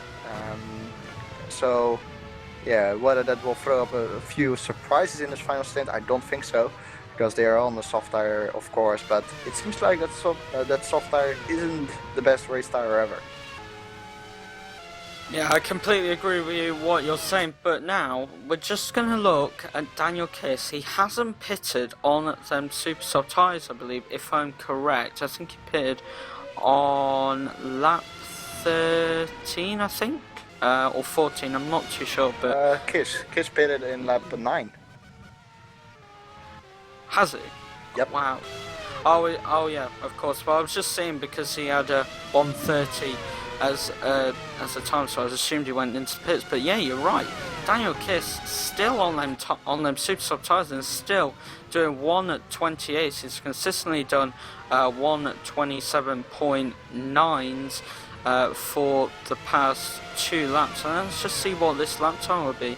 But he's doing an amazing job to still be on them super soft tyres, so he's going to give himself a better advantage on the soft tyres, but it's whether he's got enough of a straight line speed to go and pass his rivals to try and get the most points he can, because of course he is going to come out behind his rivals. So I think he will come out behind Patella, I think, if he pitted now. Which he is doing actually. So Daniel Kiss in the pits, he'll go onto the soft tyres to fulfill the super soft and soft tyre rule. So soft tyres, I think he will come out behind Mohamed Patel, which indeed he does. So that means Daniel Kiss is now down to 4th place. He's got fresher tyres than the people ahead of him, but let's just see if he's got enough straight line speed and pace to go and overtake these drivers. Well, I just want to point out something, because Toman last lap did a 26.8. He's absolutely flying, while Conti did a 27.6. So that's about an 8/10 difference between them. That is a lot, of course, and Toman is absolutely flying. He seems to have the upper hand on the competition around him, but well, being faster than someone is one, but also you need to overtake him. That is something Toman hasn't succeeded yet in doing so this race, so we'll see what happens. I mean, still 12 laps to go and everything to battle for, but once again Toman just, I think he eated 4/10 out of the difference yet in 1 second, in 1 sector. Visually he's close, he's gonna be within the DRS zone probably next lap already, so yeah, Toman, no words. Once again, very impressive, very strong, very quick. Yeah, so as you were saying, looking very strong, and there isn't really much battling going on at the moment, but we've actually got a question in the YouTube chat. We've got one that says, are there any plans to change the mod for 2015? I think I'll give my opinion and then Jeroen will give his. Whether he agrees with it or not, we'll have to see. But anyway, in my opinion, I think they won't change the mod. I think if there aren't any mods developed for the 2014 series, 2014 F1 that's going now, if there aren't any mods that are good enough for FSR to use, then we might end up staying with this mod, and then maybe just some physics changes, so they're not exactly the same, so different driving styles and different setups, of course, if they do decide to go down that route. But I would like to see a different mod just to change it up a bit. But in the past we haven't really seen big mod changes if there hasn't been one developed the next year. But that's just my opinion. What's your take on it, Jeroen? Well, first I want to say that Garcia just DNF'd himself, so he doesn't finish this race. But yeah, coming back onto that question, I don't know. I haven't spoken to the FSR organization or something like that about the subject, so I'm absolutely worthless on this subject. I don't know whether they are going to change it. I can give my own opinion, and that is that I hope that they are not gonna change it to the modern F1, and that is because I don't like this era of F1 with the V6 turbo and whatnot. I actually I lost my attention to F1, which is very rare because I watched basically every single season since 2006, 2005 onwards. But I don't know, I do not like this format of F1. It is at the moment this modern F1, and that's why I also hope that it won't be integrated into FSR. But that's not up to me, of course. We'll see what's going to happen with that. And actually, talking about a few mods for R Factor 2 and F1 2014, I think I have seen 2 mods at the moment. One mod which was still in development, which was absolutely private but seemed pretty decent. And I just saw another mod like a week ago, which was for some kind of Spanish league, I think, if I'm correct, and that seemed pretty decent as well. But yeah, I doubt whether FSR will use that in the future in the 2015 season. But yeah, once again, I'm not a big fan of the modern F1. So personally, I don't really want to see it in FSR. But once again, it's not up to me. Back to the racing though, I think Gobby and Bida are battling a little bit for that 9th position. They are currently pretty close to each other, but actually being closest to each other at the moment are Daniel Kiss and Mohammed Patel. And Mohammed Patel let Kiss through down the main straight, and Kiss now in 3rd position. Patel knew that Kiss had freshest tires, and Kiss is actually doing a very good job. I have a look at his lap times, but he seems pretty strong at the moment, and indeed he is. He's doing well. He's quickest so far out of everyone on the track. So he's quickest on track.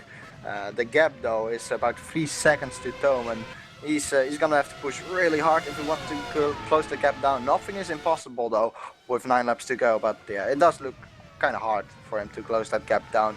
Toman indeed within DRS range of Conti, but it's the same story as we have seen through the entire race. Toman cannot get past. Yeah, and that is actually very true, Sam. Sam just pointing out there that Patel probably thinks that he cannot win the championship. Otherwise, he wouldn't have let his teammate through. That is indeed a good point. I also wanted to talk about that. I mean, Patel letting Kiss through, while Patel is definitely in the championship hunt.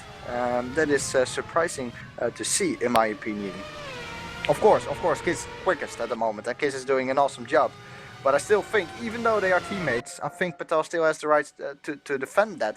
And we see Savely exiting the pits. They should let the cars through, which he does. So, whoa, he's actually, whoa, careful, whoa. Okay, Savely probably didn't realize that there was another twisted car coming. The car from Patel almost made contact when he was jumping across the road. I hope you guys catch that in the broadcast. It was quite close, but luckily it didn't end in a drama.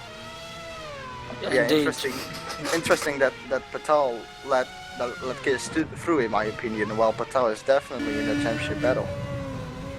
Yeah, but I think that, but you have to say that Kiss is on the fresher tyres as well. But Patel will get a higher grid spot if he finished in 4th than his rivals with Conti, Toma and Kiss. But I think let's just go back to the YouTube comments, and we've actually got one. I think it's for both of us there. But would you still go? Would we still be racing in FSR with the V6 engines? Jeroen, I'll let you go first with that one. Well, the answer is simple, and that's just a yes, because I cannot just get enough of this racing. It's very competitive. It is very cool. I remember watching the Formula Sim racing when I was younger and thinking like, wow, that looks really cool, and one day I want to drive there as well. And that's what I'm currently doing. So I'm very happy with where I am right now. And even when we go to the V6 engines and whatnot, and the 25 or the modern F1 stuff, I would still race, because I just love racing in general. And in that matter, I don't really mind driving that car. I just think it's not as, I think it's just, F1 has lost its glamour a little bit or something like that. And well, that is really it. But driving them or racing them, yes, I would love to. I mean, it is racing, and racing, I cannot get enough of that. I think you can find yourself in there too, James. Yeah, I totally agree with you. I think I would definitely still race next year, after I finish my exams, of course. But yeah, in my opinion, I think the V6 engines sound nice, but you don't agree because you know, I wasn't really a fan of F1 back in the day. Well, I was too young for it. Anyway, that's another discussion. But anyway, yeah, I'd still race because I enjoy FSR racing and commentating as much as you do, Jeroen. But I think let's just go back to the racing for the moment. When we've actually got Gobby, we've got Bida and Danny Randini all in a battle for 9th place. So let's just see what happens here. So let's just take a look at Daniel Bida. So whether Danny Randini is going to come and overtake Gobby, but we'll have to see. So if he's got enough top speed, but Danny Randini looking very racy.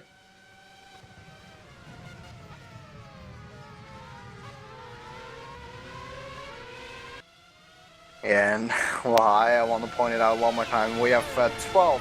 The top 12 is still racing. That's it. We have 12 guys in this race. Severly is 2 laps down, so Severly having major damage probably on this car. Once again, thumbs up for still driving. And well, we have lost, what is it? 12 drivers, I think it is. And that is amazing.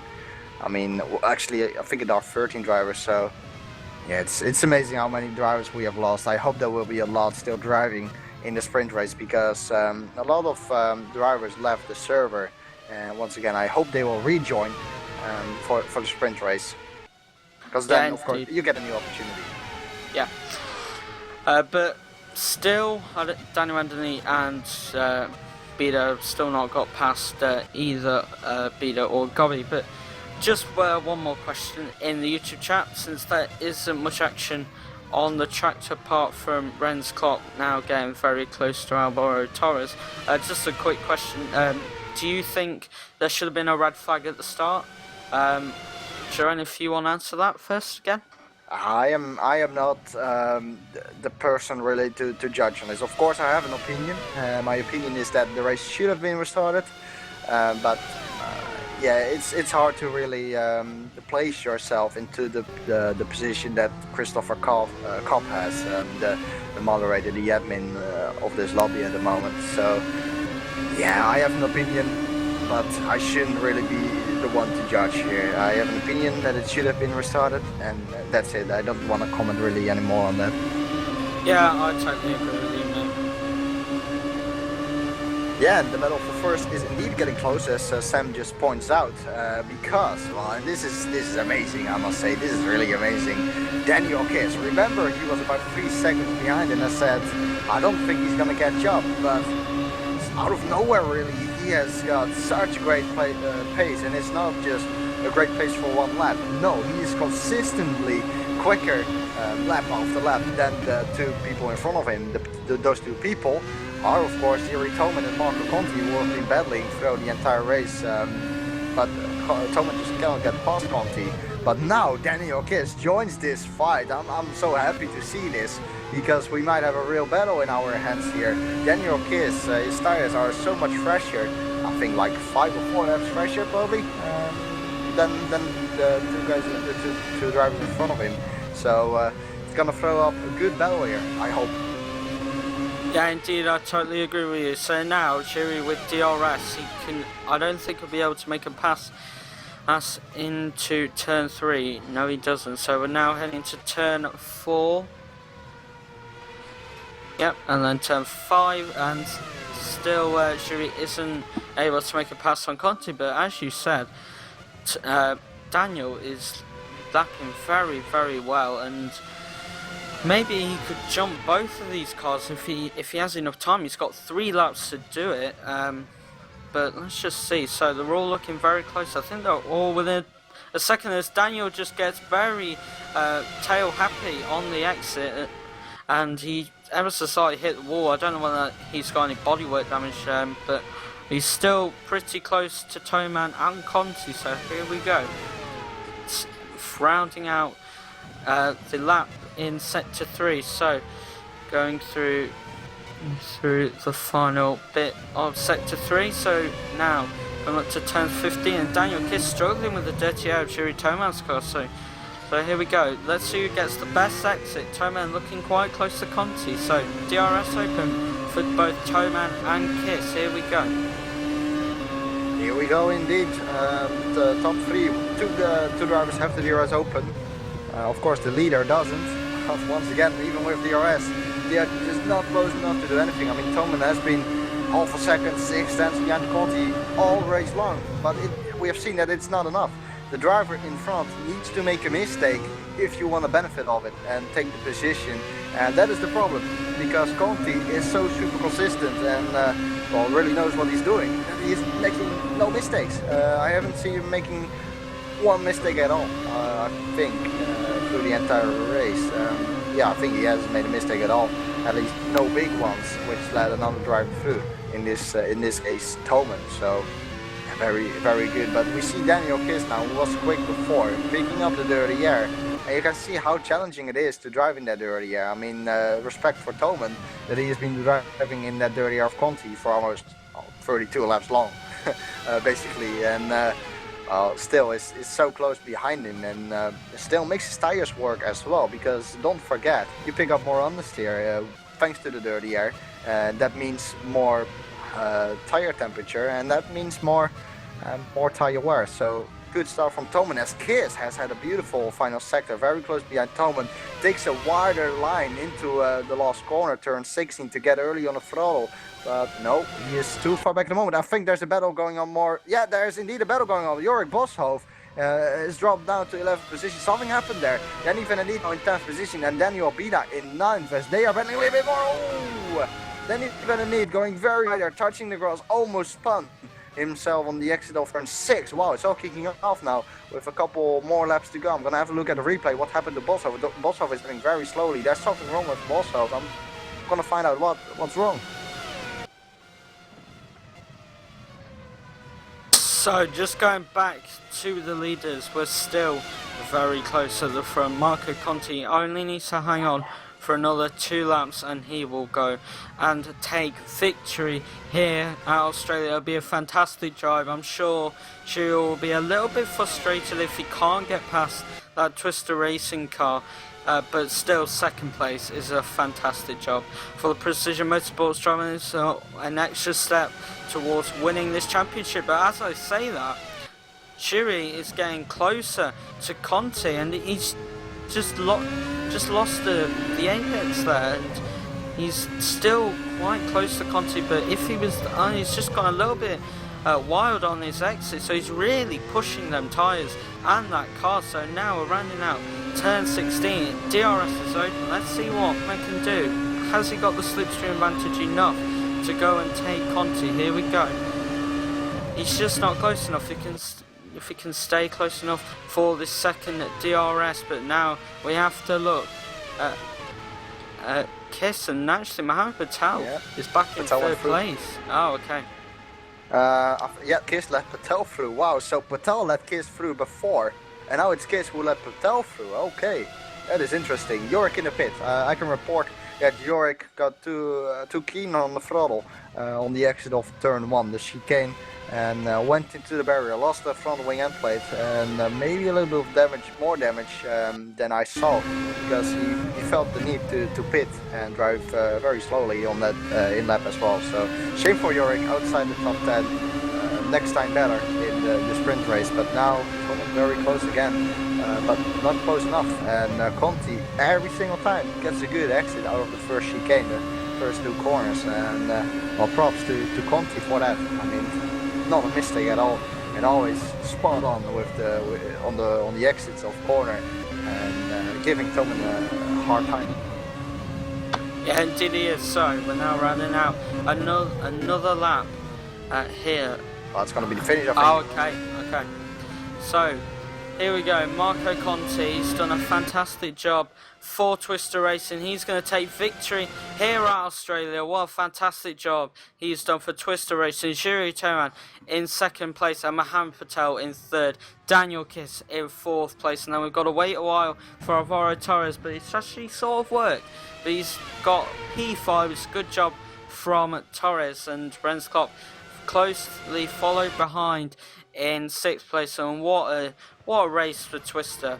All their cars in the top 10. What a fantastic job from them. So Jiri started with a Twister sandwich. He ended up ending with a Twister sandwich.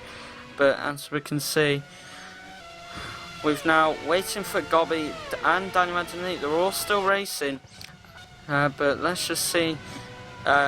You would expect Gobby to just hold on to this 8th place. So that'll mean if Gobby finishes here, he will start in 1st place for the sprint race. That'll be a fantastic job for Gobby. So here we go. So here's Gobby rounding out the final couple of corners, and he's going to take P8, and then he is closely followed by Daniel Andoni, but Daniel Andoni getting a very good exit. He's got DRS, but I don't think he'll be able to take the Ghost Speed car, and the Ghost Speed driver, Fabrizio Gobbi, is up in P8 with Daniel Andoni in P9, and Daniel Bieder rounding out the top 10, and then Yorick Boschov rounding out 11th place, and Tom Sadler in 2nd. So we only had 12 drivers finish out of 25. Wow. That is a really high attrition rate. Yeah, you can only say wow, really. That is really it. I mean, we saw what happened, and you can only say wow. Anyway, congrats to Conti picking up the victory. Honestly, don't think he was the fastest man out on the track. Toman looked very strong, but well, he wasn't the fastest track, but still, I think he deserves this victory. I mean, 35 laps long under huge pressure. That is very strong from Marco Conti. Great win, great stuff, and hopefully you will keep it up for the sprint race. Sprint race, top 8 will be reversed, so that's going to be interesting to see what Conti can do then. Same for Toman, of course, who then starts in front of Conti. Good start from Toman too, but yeah, just couldn't get past here around this track. Passing quite difficult, and well, I think that Torres had a good final stint, and thanks to that he picked up 5th position. And actually, I want to come back to saying that, well, my opinion on the restarts. I, of course, still stand with that opinion, but Chris Goff said to me, if there are restarts, then people are going to take necessary risks, and I have to agree with him actually. I haven't thought about this point really that well, but if you think about it, it makes sense, because if you're going to restart, then there are maybe a few drivers who think, well, if we get restarts, then I might, drive it 100% in the first lap instead of 90 and take it a bit more careful, because, we will restart, so I can crash, but it doesn't matter because we are going to restart. So that is actually a good point from Chris Kopp, and I completely understand that. But of course, from a spectator point of view, you want, of course, as much cars into the race as possible. Anyway, I think we're going to take a break, so we should be back soon with the sprint race. Should be 18 laps long, I think, maybe 17, I think 18. So yeah, see you soon and stay tuned.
Okay, hello everyone, and welcome back to the FSR A Series sprint race. We are here in Australia. If you are joining us on the broadcast, so with that great racing in the feature race, I'm definitely hoping that we will have some more great racing in this sprint race. So we will have Gobby, who will start on pole position since it goes from reverse order from P8, and I'm joined by Jeroen as well. But yeah, the times are dropping a lot since the first warm up, and you know it's looking like we're gonna have some close racing here, like we did at Monza 2 weeks ago. Yeah, that Monza race still is in my memory very well, actually. Of course, was it then even a need, right? Who was leading the pack for, what was it then? I think 16 laps long, so that was very cool to see. It wasn't even a need, right? Yeah, it was. Yeah. So yeah, that was very cool. That was good to see. I doubt whether whether we will see a replay of that, but I'm sure we'll get some good racing. Hopefully, everything stays clean this time round, especially on the exit of turn 1 now, on the straight for the entry of turn 3. I mean, that's where we saw that big incident in the feature race. Unbelievable. I definitely don't want to see any more of that, of course. Especially as a spectator point of view, you don't want to see that. But sometimes these things happen, and this was one of the days where it happened. Hopefully, we will see a cleaner sprint race. Yeah, indeed. And we said before in the broadcast 2 weeks ago, but you have to say that Gobby did do. No, not Gobby. Sorry. Danny Mandini did a fantastic job for Crown 7 X, where he won in the sprint race, as we've said. So, with 1 minute and 30 seconds to go now, we've still got Norbert Lietner in that Fast and Speed car, doing a 1:27.1 in first place. So we've got Jeroen in second with a 1:27.2. Then Purito in third place for Fast and Speed. So Fast and Speed looking quite strong with their race pace for this sprint race, as it seems. And we've also got Conti in fourth, Thomas in fifth, Alvaro Torres in sixth, Daniel Mandini in seventh, Mahan Patel in eighth, Daniel Kiss in ninth, and Ren's Klopp rounds out the top 10 in this warm-up race. Yeah, let's actually have a look at some people, whether they have rejoined the session. The people who have left the last race thanks to that crash. It seems like most of the drivers are back now. I think they all are. Yeah, I think they all are. So that is very good to see. Simon is back. Yep. So Danko is back. Yep. That's good. So yeah, we're settled for the sprint race for sure. Yep, so if we've got anything to go by with the feature race, it's going to throw up some great racing. Not so much in overtakes, but definitely excitement. I think that's fair to say. Yeah, I think actually something we should talk about is strategy. I mean, 18 laps on a super soft tire. I don't see that happening. So will we see people or drivers starting on the soft tire, making no pit stops, or will we see drivers making a pit stop, doing super soft and super soft again, as there is no tire rule, I believe, for the sprint race? No, indeed there isn't. So while these last drivers are finishing their laps, we will then head straight into the race. I think it will be 17 laps, if I'm not mistaken. I think I saw Chris say 17. I don't know. Should be 18, but I might be wrong. We'll have to see. Yeah, of course. Yeah.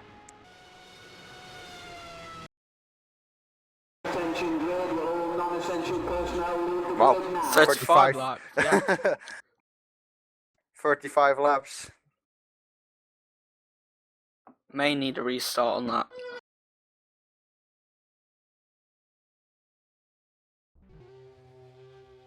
Yeah, that's definitely going to be restarted, I think. 35 is a bit too much.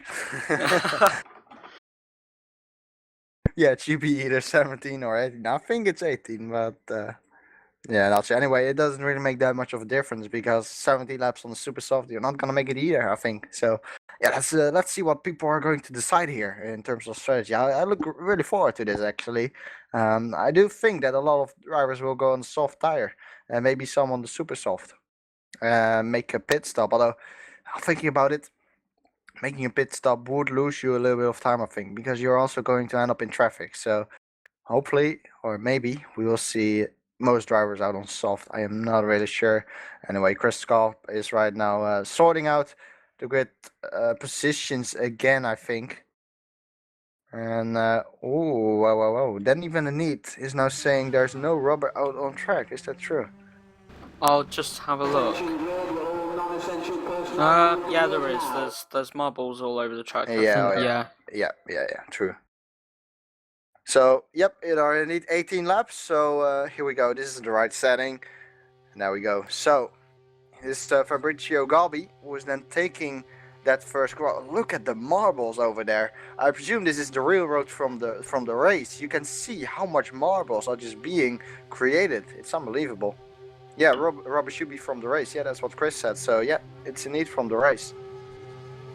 Yeah, indeed, Bill. The real road just needs to load and then they will change from marbles on the clean side of the track. But let's just go through the grid for this Ace sprint race. And if you could take us through the top 10, Jeroen. Oh yeah, for sure. So we see Fabrizio Galbi in first position. He finished 8th position, but as we have said, the top 8 gets reversed for the sprint race from the feature race. Martin Otis is in 2nd position for Precision Motorsports. Let's see what he can do now. Teammate of Jeroen Thoman, obviously. Rens Klopp in 3rd for the Twister car. Veritas is in 4th position in front of Daniel Kiss, who is in 5th. Mohamed Patel in 6th, challenging Thoman for the championship. Behind him, it is his rival actually, Jeroen Thoman in 7th position. Marco Conti in 8th position, great defensive drive in the feature race. Starts from 8th position. And behind him it's Danny Van Den Niet in 9th and Daniel Bida in 10th. So go on and take us through the rest of the grid. Yeah, I will. So we've got Jorik Boschov in 11th place, Thomas Sadler in 12th. He doesn't have a back of the grid for this sprint race. I think we said that before anyway. Then we got Boyo Garcia in 13th, Alex Diaz in 14th, Norbert Leitner in 15th, Peter Helmbro in 16th, Michi Hoyer in 17th, Nick Rowland in 18th, Autumn Azerbaijan in 19th, Renan Lopez in 20th, and then we got Giuseppe Marconi in 21st, Johnny Simon in 22nd, and then we got Gianolo Saliento in 23rd, then Prito in 24th, Sebastian Dunkel in 25th, and Guido Valeriano rounds out your 26 car grid. And it's always nice to have 26 drivers. It means more action and more racing for me and Jeroen to commentate on. Yeah, Galbi is already in the last turn 16, while Valeriano, who's at the back of the pack, is just entering turn 13, I think that is. So, well, it really is a long pack. 26 cars, good to see.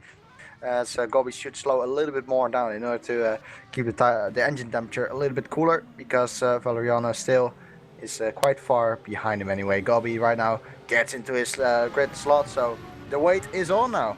And if you can pass now through the start, that would be great. I'm gonna have a look at the back of the grid. Yep. So as we hope for no incidents, and we just wait for Valeriano to get into his grid spot. We're waiting on Galbi, we're waiting on Hodas. Let's see what both of them drivers can do. Hodas is going to be on the dirty side of the track, but let's see if Galbi can get a good start. Maybe do a Danny Van Den Niet, which would be nice to see. So we have 2 lights, 3 lights, 4 lights, 5 lights. Lights out and away we go here at Melbourne for this Ace sprint race. Galbi is still leading in first place as they all charge down to the first corner, and there's a huge incident in the background. I saw a Ghost Speed car involved, and there is a huge incident Joe, can you give us some information Oh, on wow, that? wow, wow. I saw Mitchie Hoyer overtaking, so I shouldn't be laughing. But I saw Mitchie Hoyer going for an airplane flight. It was unbelievable how high he went. There has been a huge crash. I couldn't really see who caused that. Jorg Boshoff is out. Thomas Sadler is out. 2 Ghost Speed cars are out. Mitchie Hoyer is out. Another big crash in the opening lap, and further down the pack it's again huge battling, and I would be surprised if we see another incident soon. Yeah, so just going back to the lead, Ren's Klopp has managed to jump Martin Honas in second place, and Gobby's got about a 1 second gap to Ren's Klopp. So this is your top 10 at the moment. So we've got Gobby in first, Klopp in second, Honas in third, Kiss in fourth, Torres in fifth, Patel in sixth, Conti in seventh, Toman in eighth, Neat in ninth, and Bieder rounds out your top 10 grid for this first lap of the Ace Sprint Race. I am currently looking at the replay, seeing what happened there. It happened outside of the top 10. That is for sure. Nothing changed inside the top 10. It was it was Bieda who got sandwiched by the 2 Ghost Speed cars. Actually, I think that must be Boshoff, I think.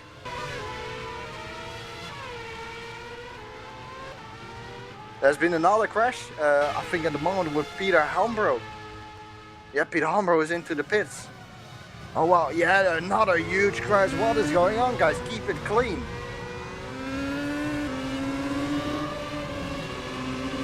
This is amazing, but yeah, looking at the replay, this time it happened even before the first corner. It was Bieda who got sandwiched by 2 Ghost Speed cars. Must have been Sadler and Boshoff. He just got sandwiched, and that again caused a chain reaction. Just like we've seen in the feature race with the chain reaction, it happened here again. It's unbelievable. This time we have lost 4 drivers, 5 actually. Yeah, we have lost 5 drivers. So not as bad, I think, as the previous time around, where it happened more in the mid-pack. So more drivers were involved, but still, it's not great to see this. It is unbelievable to see this, actually. Indeed, and so as we just take a look at the lead, Ren's Klopp has got DRS on Gobby. Has Gobby got enough straight line speed to stay in first place? We're going to find out. What sort of exit does Ren's Klopp get? He doesn't get a fantastic one, but he still should be able to catch up to Gobby enough. So here we go. So as Gobby just leaving the door open a little bit, but he's not. But Ren's isn't close enough to take Gobby for first place. Still, the grid order hasn't really changed for the top 10, but Gobby's just made a mistake, and now Ren's Klopp has taken first place from Gobby. So could Ren's Klopp be the pro world champion and win this sprint race? What a achievement that would be for Ren's Klopp, driving for Twister Racing. Definitely, he's going to be an exciting person to watch for the rest of the A season and for next year, whether he can maybe take the A's championship if he's got enough speed, but we'll have to see. But Gobby back down into second place, and he's going to come under attack from Martin Honas in the DRS zone if Honas is close enough.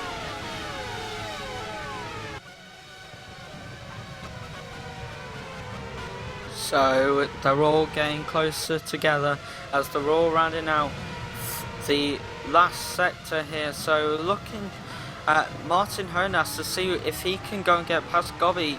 He is pretty close to the Ghost Speed driver. So Honas with DRS, what can he do? So Gobby needs to defend the inside line. He's leaving the door open, but if he doesn't make any mistakes, he should be able to hold on to that second place. And Kiss doesn't really have an answer at the moment because of the DRS not being as... Honas looking on the inside.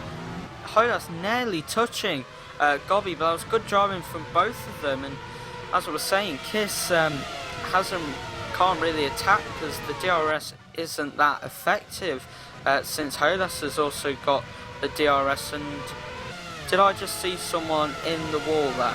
Yeah, Lopez has lost his front wing, and in the meantime we have lost Danko as well. who spun, lost his front wing, and he retired.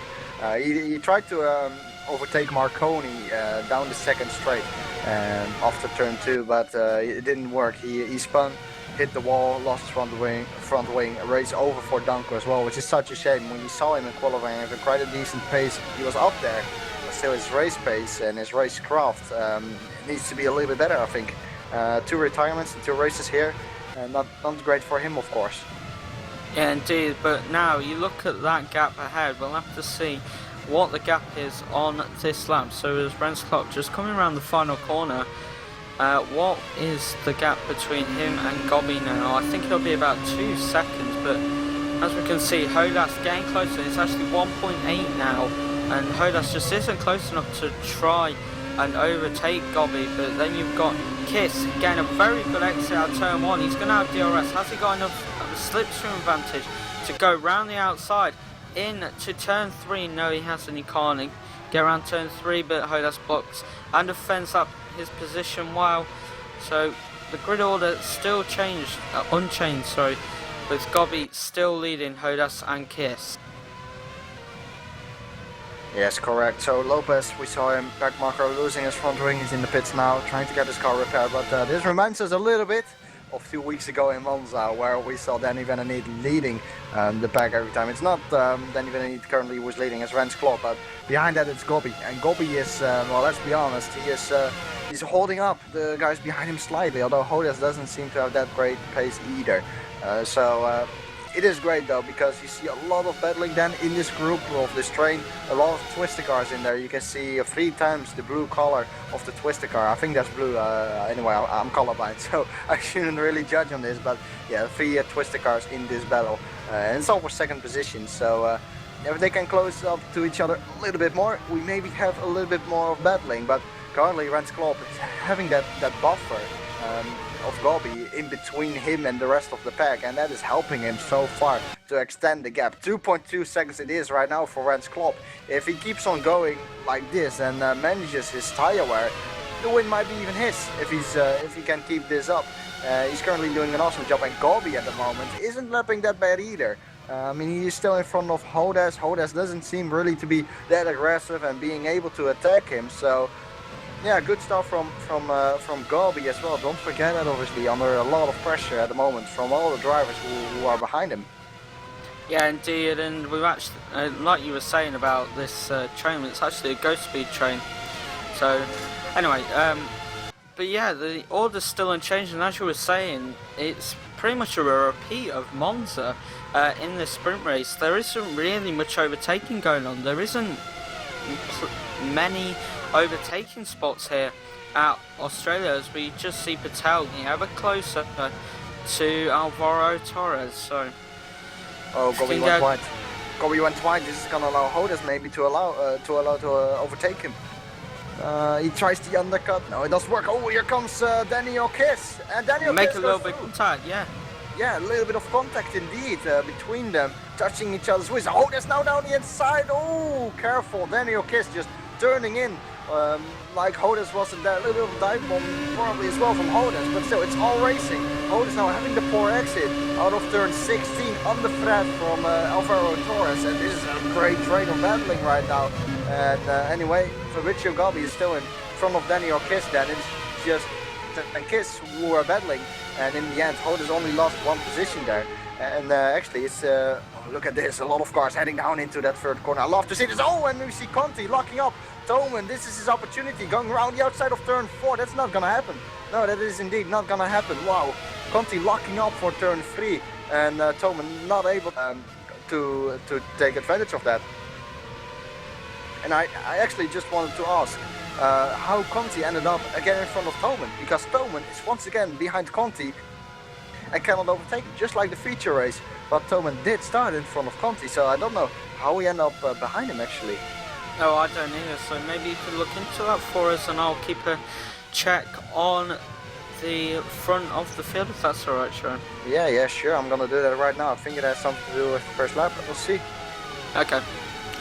So, oh, actually, maybe Shiri got jumped by... Oh no, it doesn't matter, carry on. Anyway, so Gobby still in second place despite that mistake, and Hodas lost out from pushing too hard, I think it's fair to say. But now we've got Daniel Kiss right on the back of Gobby. He's going to have DRS, so let's see what he can do. He's got good top speed. He's hitting 312 kilometers per hour. He's going to have DRS again, so whether this is going to be effective enough to try and make a pass on Gobby. So both heading down into turn 3. Has Daniel Kiss got enough speed? No, he hasn't. Just doesn't have the speed of that Go Speed car full at the moment. He's just not close enough. So still, the order still unchanged. Yeah, I can report that Conti managed to pass Tolman at the start already, so it indeed had something to do with the start. I actually have another look at what happened at the start with the crash, and I think it was Michi Hoyer which just went into the air, straight into the air. It was unbelievable. Great R-Factor crash model there. Just flew straight into the air. Unbelievable stuff, really, what happened there. Yeah, and we've actually just lost Nick Rowland as well. I'll just take a look on why he's gone out. It appears he's got suspension damage, but I'll just take a look into why he has crashed out.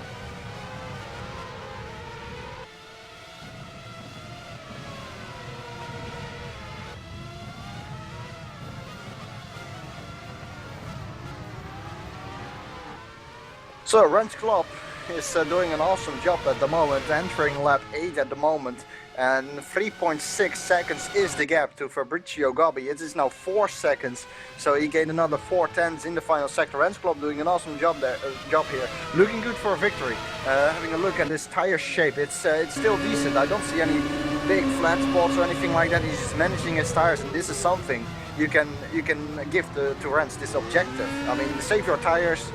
Keep the gap you have at the moment. That is something Rens Klopp is really good at. He's very intelligent. Once again, a very complete driver, I think. He just makes no errors. And very stable, solid, consistent driver. Taking another 4 tenths out of the first sector compared to Gobbi. But Gobbi also being stable right now in terms of lap times himself. He's not really that quick, but his lap times are stable. That is enough to keep Daniel Kiss behind. Same for Martin Hodes and just that whole train really behind him. Johnny Simon just entered the pit. Johnny Simon not having a great weekend, even though it's his whole weekend, as we see Patel having a look down the inside of Torres into turn 12. 11 that is, sorry, not turn 12. But yeah, better thought of it. I mean, that is just not an overtaking opportunity right there. Yeah, well, I've just got some news on what happened to Nick Rowland. He just basically lost the car out of turn 7, and he just dropped the car into the wall and lost his rear wing. But now we see Daniel Kiss looking ever closer to Fabrizio Gobbi. Here we go, he's got DRS again. Gobbi's gonna go defensive, but I don't think Kiss is close enough. But again, Kiss just isn't close enough as we enter lap 10, and still Kiss isn't close enough. But now he's got DRS again. Can he take Fabrizio Gobbi? He's looking on the inside, but no, he doesn't. We've actually got a back marker there. I'm not sure who it was. Yeah, again Lopez. It's again Lopez. Yeah, and actually the speed difference between Kiss and Gobbi. Oh, Kiss runs wide. Ooh, that was close for Kiss. And further back we see Torres and Patel battling as well. This is great, this train. I love these kind of trains. It only happens in sprint races usually, so I love the sprint race so far. And as we see, once again, Alvaro going defensive for Patel, and oh, Alvaro is having a slight lockup, I think, for the entry of that corner. That must be corner 9 or 10. And well, almost got past Patel again. So Torres starting to make mistakes, but Patel cannot take benefit of that at the moment. But yeah, the speed difference between Gobbi and Kiss is just 10 kilometers an hour, even though Kiss has the DRS. So the straight isn't long enough for Kiss to really take advantage of that and overtake, although Gobbi just went a little bit deep into corner 13, and well, that allows Kiss to once again be quite close. But is it close enough this time? There goes for the final corner, opening up the DRS. Gobbi seems he has to. Yeah, he has an upper gap. It looks like it once again. Yep. But now comes the second DRS zone. Then Gobbi needs a good exit here, which he had pretty well actually. That was pretty nicely. And Kiss just has to wait a slight moment before putting the power down. Thanks to the dirty air, and Kiss breaks very, very late. Round the outside, Kiss goes. what an attempt from Kiss, and what a defensive driving from Gorby as well. That was, I thought Kiss was going to outbrake himself. He somehow managed to slow that car down for the corner, corner 3 that is, went around the outside, took Gorby I think by a little bit of surprise, and once Gorby saw that though, he defended very well, probably gave a little bit of squirt of throttle, and then managed to stay in front. Yeah, indeed, that was a very good driving from Kiss. He just couldn't make it work, but now he's right on the back of the Ghostby car. He won't make an attempt into the start of Sector 3, but if he gets a good Sector 3 exit, which he sort of did, he will be able to go and try and attack Gobby on the start-finish straight. He just needs to get close enough to try and make an attempt. Yeah, it's all about that. It's all about being close. But we see Daniel Kiss running wide, and that brings me on to the next point. I mean, the dirty air. It's incredibly hard to stay close. It's incredibly difficult to stay close to the car in front of you because of that dirty air. I mean, you pick up so much understeer. It's so much tougher. It's harder on tire life too. So it is tough, definitely. And you just, especially around this track, we have seen it. We have mentioned this as well. You just need to wait for a mistake from the car in front of you, and Gobby, just like Conti did in the feature race, is not making any mistakes. Yeah, indeed, and it's now a 5.2. It's coming up now, 5.1 second gap to Rensklopp. What an amazing job Rensklopp's doing, coming from the Pro Series and now leading the A Series with a 5.1 second gap to Fabrizio Gobby. But here we go, so whether Kiss can get another good exit throughout for the final, and we'll have to see, but he's quite close now. He's just going through this sector. He struggles a little bit, but he's clipped the curb a lot and he's gone into the grass. He had a little bit of a moment there, but he managed to keep the car in control. But now he's going to break down, and coming through this final part of Sector 3, now coming through turn 14, going on to turn 15. Here, second gear for Daniel Kiss, and he's going to get a good exit. And then now, turn 16, Gobby runs a little bit wide. Is this the chance that Kiss has been wanting? DRS open, he's got the slipstream. Gobby will have to go defensive this time.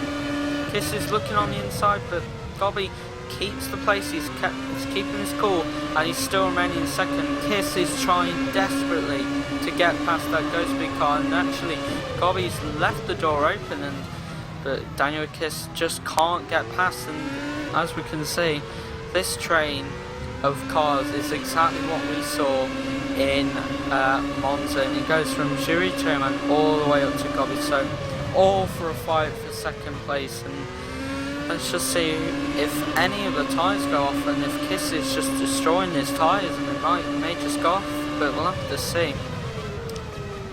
Yeah, we still need to see, but props to Hodes as well, sticking right in there, or hanging on right in there in fourth position. Maybe waiting for a mistake or something like that from the guys in front of him. I think all these guys are just waiting for a mistake really, because it is that hard to overtake. Kiss runs right, that is the mistake. That was the mistake Hodes was waiting for, but it's not the mistake which is leading to any big consequences, because Kiss still keeps that position. Whoa, look at that, Gorby. I don't know if the broadcast just catch that, but Gorby definitely did catch that, his car.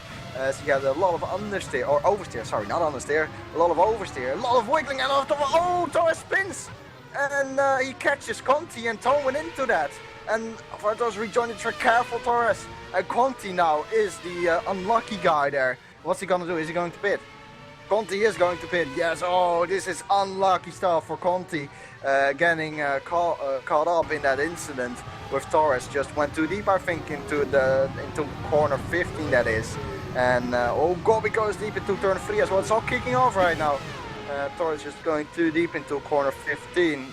Got early on the throttle too, spun his car around, and then he was just in the middle of the track there. And Conti, being the unlucky guy there, caught up in there. Toman as well. I'm gonna have a look at Toman if he has some damage.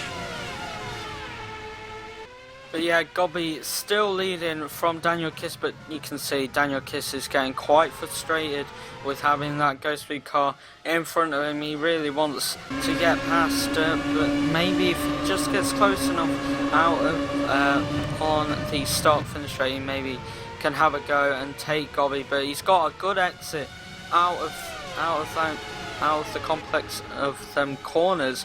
So now he's heading down round to turn 14 now, and here we go, turn around turn 14, gets a good exit on the curb, now breaking down to turn 15. Now he needs a good exit, he's to get a good drive out of turn 16, which he is, but the tyres are just not there really. But here we go, he's now much closer to Gobby. Gobby doesn't really defend that position, and now Daniel Kiss got the opportunity he wanted and is now took second place off Fabrizio Gobby. And now Martin Hodas is gonna have a look at Fabrizio Gobby if he can brake late enough. He's looking on the inside, and Hodas goes and spins, and now Gobby's on the exit of that corner. He's gone down to P5, so he's gone in the space of a couple. I don't know if Gobby just outbraked himself, so Hodas braked very late himself as well. But anyway, I think now that Kiss is in second place, and well, he released himself now from Gobby, but Rens Club already has too much of a gap. I think the gap is about 6 seconds at the moment, and that is probably too much for Kiss to close down with the remaining 3 laps we have, or even 2. I think it's 3. Oh, whoa! Toman making a rare mistake. I saw that, Toman. On the exit of the final corner, and Patel in the meantime is very close to Hodas. Patel will have DRS for the second DRS, and will he take him? Hodas is going defensive for turn 3. Here comes Patel. He's going to have to do around the outside. Here he comes, braking late. Try to go around the outside. No, it's going to happen. Try to undercut then. And no, that's not going to work. Patel trying to get early on the throttle, but it did not work as he got a little bit of oversteer. But I saw that mistake from Toman at the exit of the final corner. I think just got too early on the throttle, too keen with the throttle, and got some oversteer, almost spun. I don't know how he catch that. That was remarkable. And actually, oh, there's someone in the wall. That's Kiss. Kiss is in the wall. Daniel Kiss is in the wall. He drops down now to 8th position. Oh, what the hell? Behind of our tours. What is going on? Kiss must have damage too. I was just saying that Toman had damage on his front wing. He lost the front wing amp. Kiss didn't lose a front wing amp, so he doesn't have damage. But he dropped down to 8th position. Holy, what the hell? That's all I have to say. I was so surprised suddenly seeing a twister car in the wall there, and it was the car from Daniel Kiss. That is unlucky. I presume he just was too early on the throttle.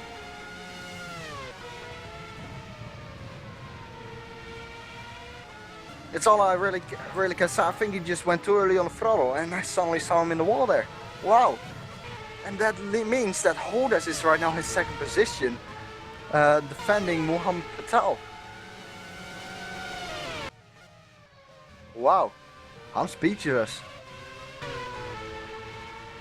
Anyway, Toman behind Gobby. Gobby seems to be struggling with his tire life for sure. Gobby is not really that quick at the moment, and Lopez once again is just being lapped, so probably having probably heavy suspension damage, I would say. But wow. How is Conti doing, by the way? Conti is currently in 13th position in front of Peter Helmbro, and having a big gap in front of him up to the Alex Diaz in 12th position. So Conti is pretty much settled for 13th position, I think, unless something strange again happens. Rens Club leading though, 8 seconds in front of Martin Hodas. Yeah, Martin Hodas. I was confused there because I expected Kiss, of course. So in front of Martin Hodas, 3.7 seconds it is now. So Rens doesn't really care anymore about that gap. He's just cruising, I think. Still needs to complete 2 laps, and then his victory will be his. And Patel now having difficulties on the brake as he his rear tires locked up. So yeah, indeed, we see that drivers are starting to make mistakes. Hodas once again making a mistake. There are mistakes made all over the place, all around the outside of turn 3, having the inside line for turn 4, intelligent driving, good stuff. That means Patel now has the second place. I expect him to pull away from Hodas, and then Hodas to settle down for that 3rd position. I think that was maybe a little bit of contact. Maybe it was just on my screen as well. That's very likely to be possible. but still, I think a bit of contact, but still, good move from Patel around the outside. Yeah, indeed it was a good move. So we're now looking at Ren's Klopp. He's now on his final lap, and he's in the final part of Sector 3. So do you want to take us through the end of this race, Jeroen? Oh yeah, for sure. So Rens Klopp, being the champion in Pro, is only going to make his FSR career better. His FSR 2014 career, I should say, at the moment, is only getting better, because here comes Rens Klopp taking home the sprint race victory for round 10 of the Formula SimRacing Ace Championship. And he takes the victory, so there it is. Melbourne, Rens Klopp wins, and now it's waiting for Mohan Patel. Second place for Patel, overtaking Hodes. We have seen that. Fourth is Jeroen Thoman, fifth will be Gobby, who seems to be struggling on his tires the last couple of laps. Sixth is Danny van der Neet, Vertos in seventh, we saw him spinning. Daniel Kiss in eighth, he won't be happy. Daniel Bida in ninth position, he's in the top 10. And then it is waiting for Saliento and Eslamajan. Eslamajan, I think his best result of the season, possibly, finishing in 11th position. Saliento then also maybe his best result of the season, I am not entirely sure on that. And then we wait for Marco Conti, who was in 12th position. I said he was pretty much settled for 13th position, but he is not, because Alex Diaz in front of him ran out of fuel in the last lap. Wow. So Conti is going to take home the 12th position, and there comes Peter Hambro taking home the 13th position. What a race that was. Renz just cannot stop winning. He goes and wins in the Pro Series, and he goes and wins in the Ace Series. He is such a good driver, and he just cannot stop winning in FSR. But, you know, I'm sure Twister will be delighted with a 1-2 for their team. That's a great job. But then Precision in third and fourth. Good job from them.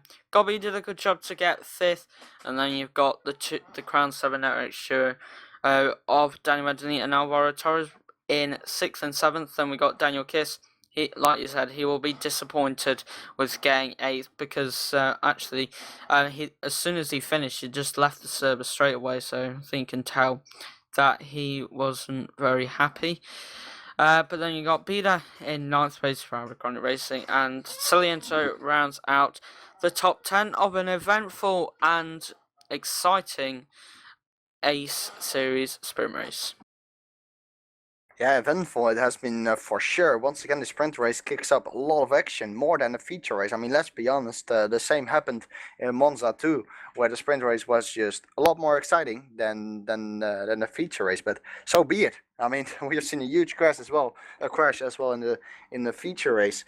Sprint race was a little bit cleaner. Although, having said that, Go Speed immediately lost 2 cars already in that sandwich with Bida, and then we saw that huge crash once again following up. But it was better, luckily, than the feature race at least. So I think we've had a good first start of the weekend here, because tomorrow we will have Pro Series and the World Championship, of course. But yeah, I'm looking forward to that, of course, as well, after watching this sprint race. Yeah, indeed I am, and I'm going to be looking forward to racing tomorrow in the Pro Series, as I'm sure you are, Jeroen. But thank you everyone for watching. It's been a very good 2 races, and I'm sure Jeroen will agree. For sure. But as I said, thank you everyone for watching, and we'll see you for the next round, which I believe is round 11. Yep. Of the Formula SimRacing 2014 season, which is at Japan according to the calendar, but we'll have to see if that changes. But Japan is a fantastic track, and I hope we race there, and I think it's in a week's time actually. Yeah, it is next week, so instead of the regular 2-week break, we only, we don't really have a break right now, or 1-week break it is actually. We don't have a break now. Which is a good thing in my opinion. But anyway, thank you everyone for watching.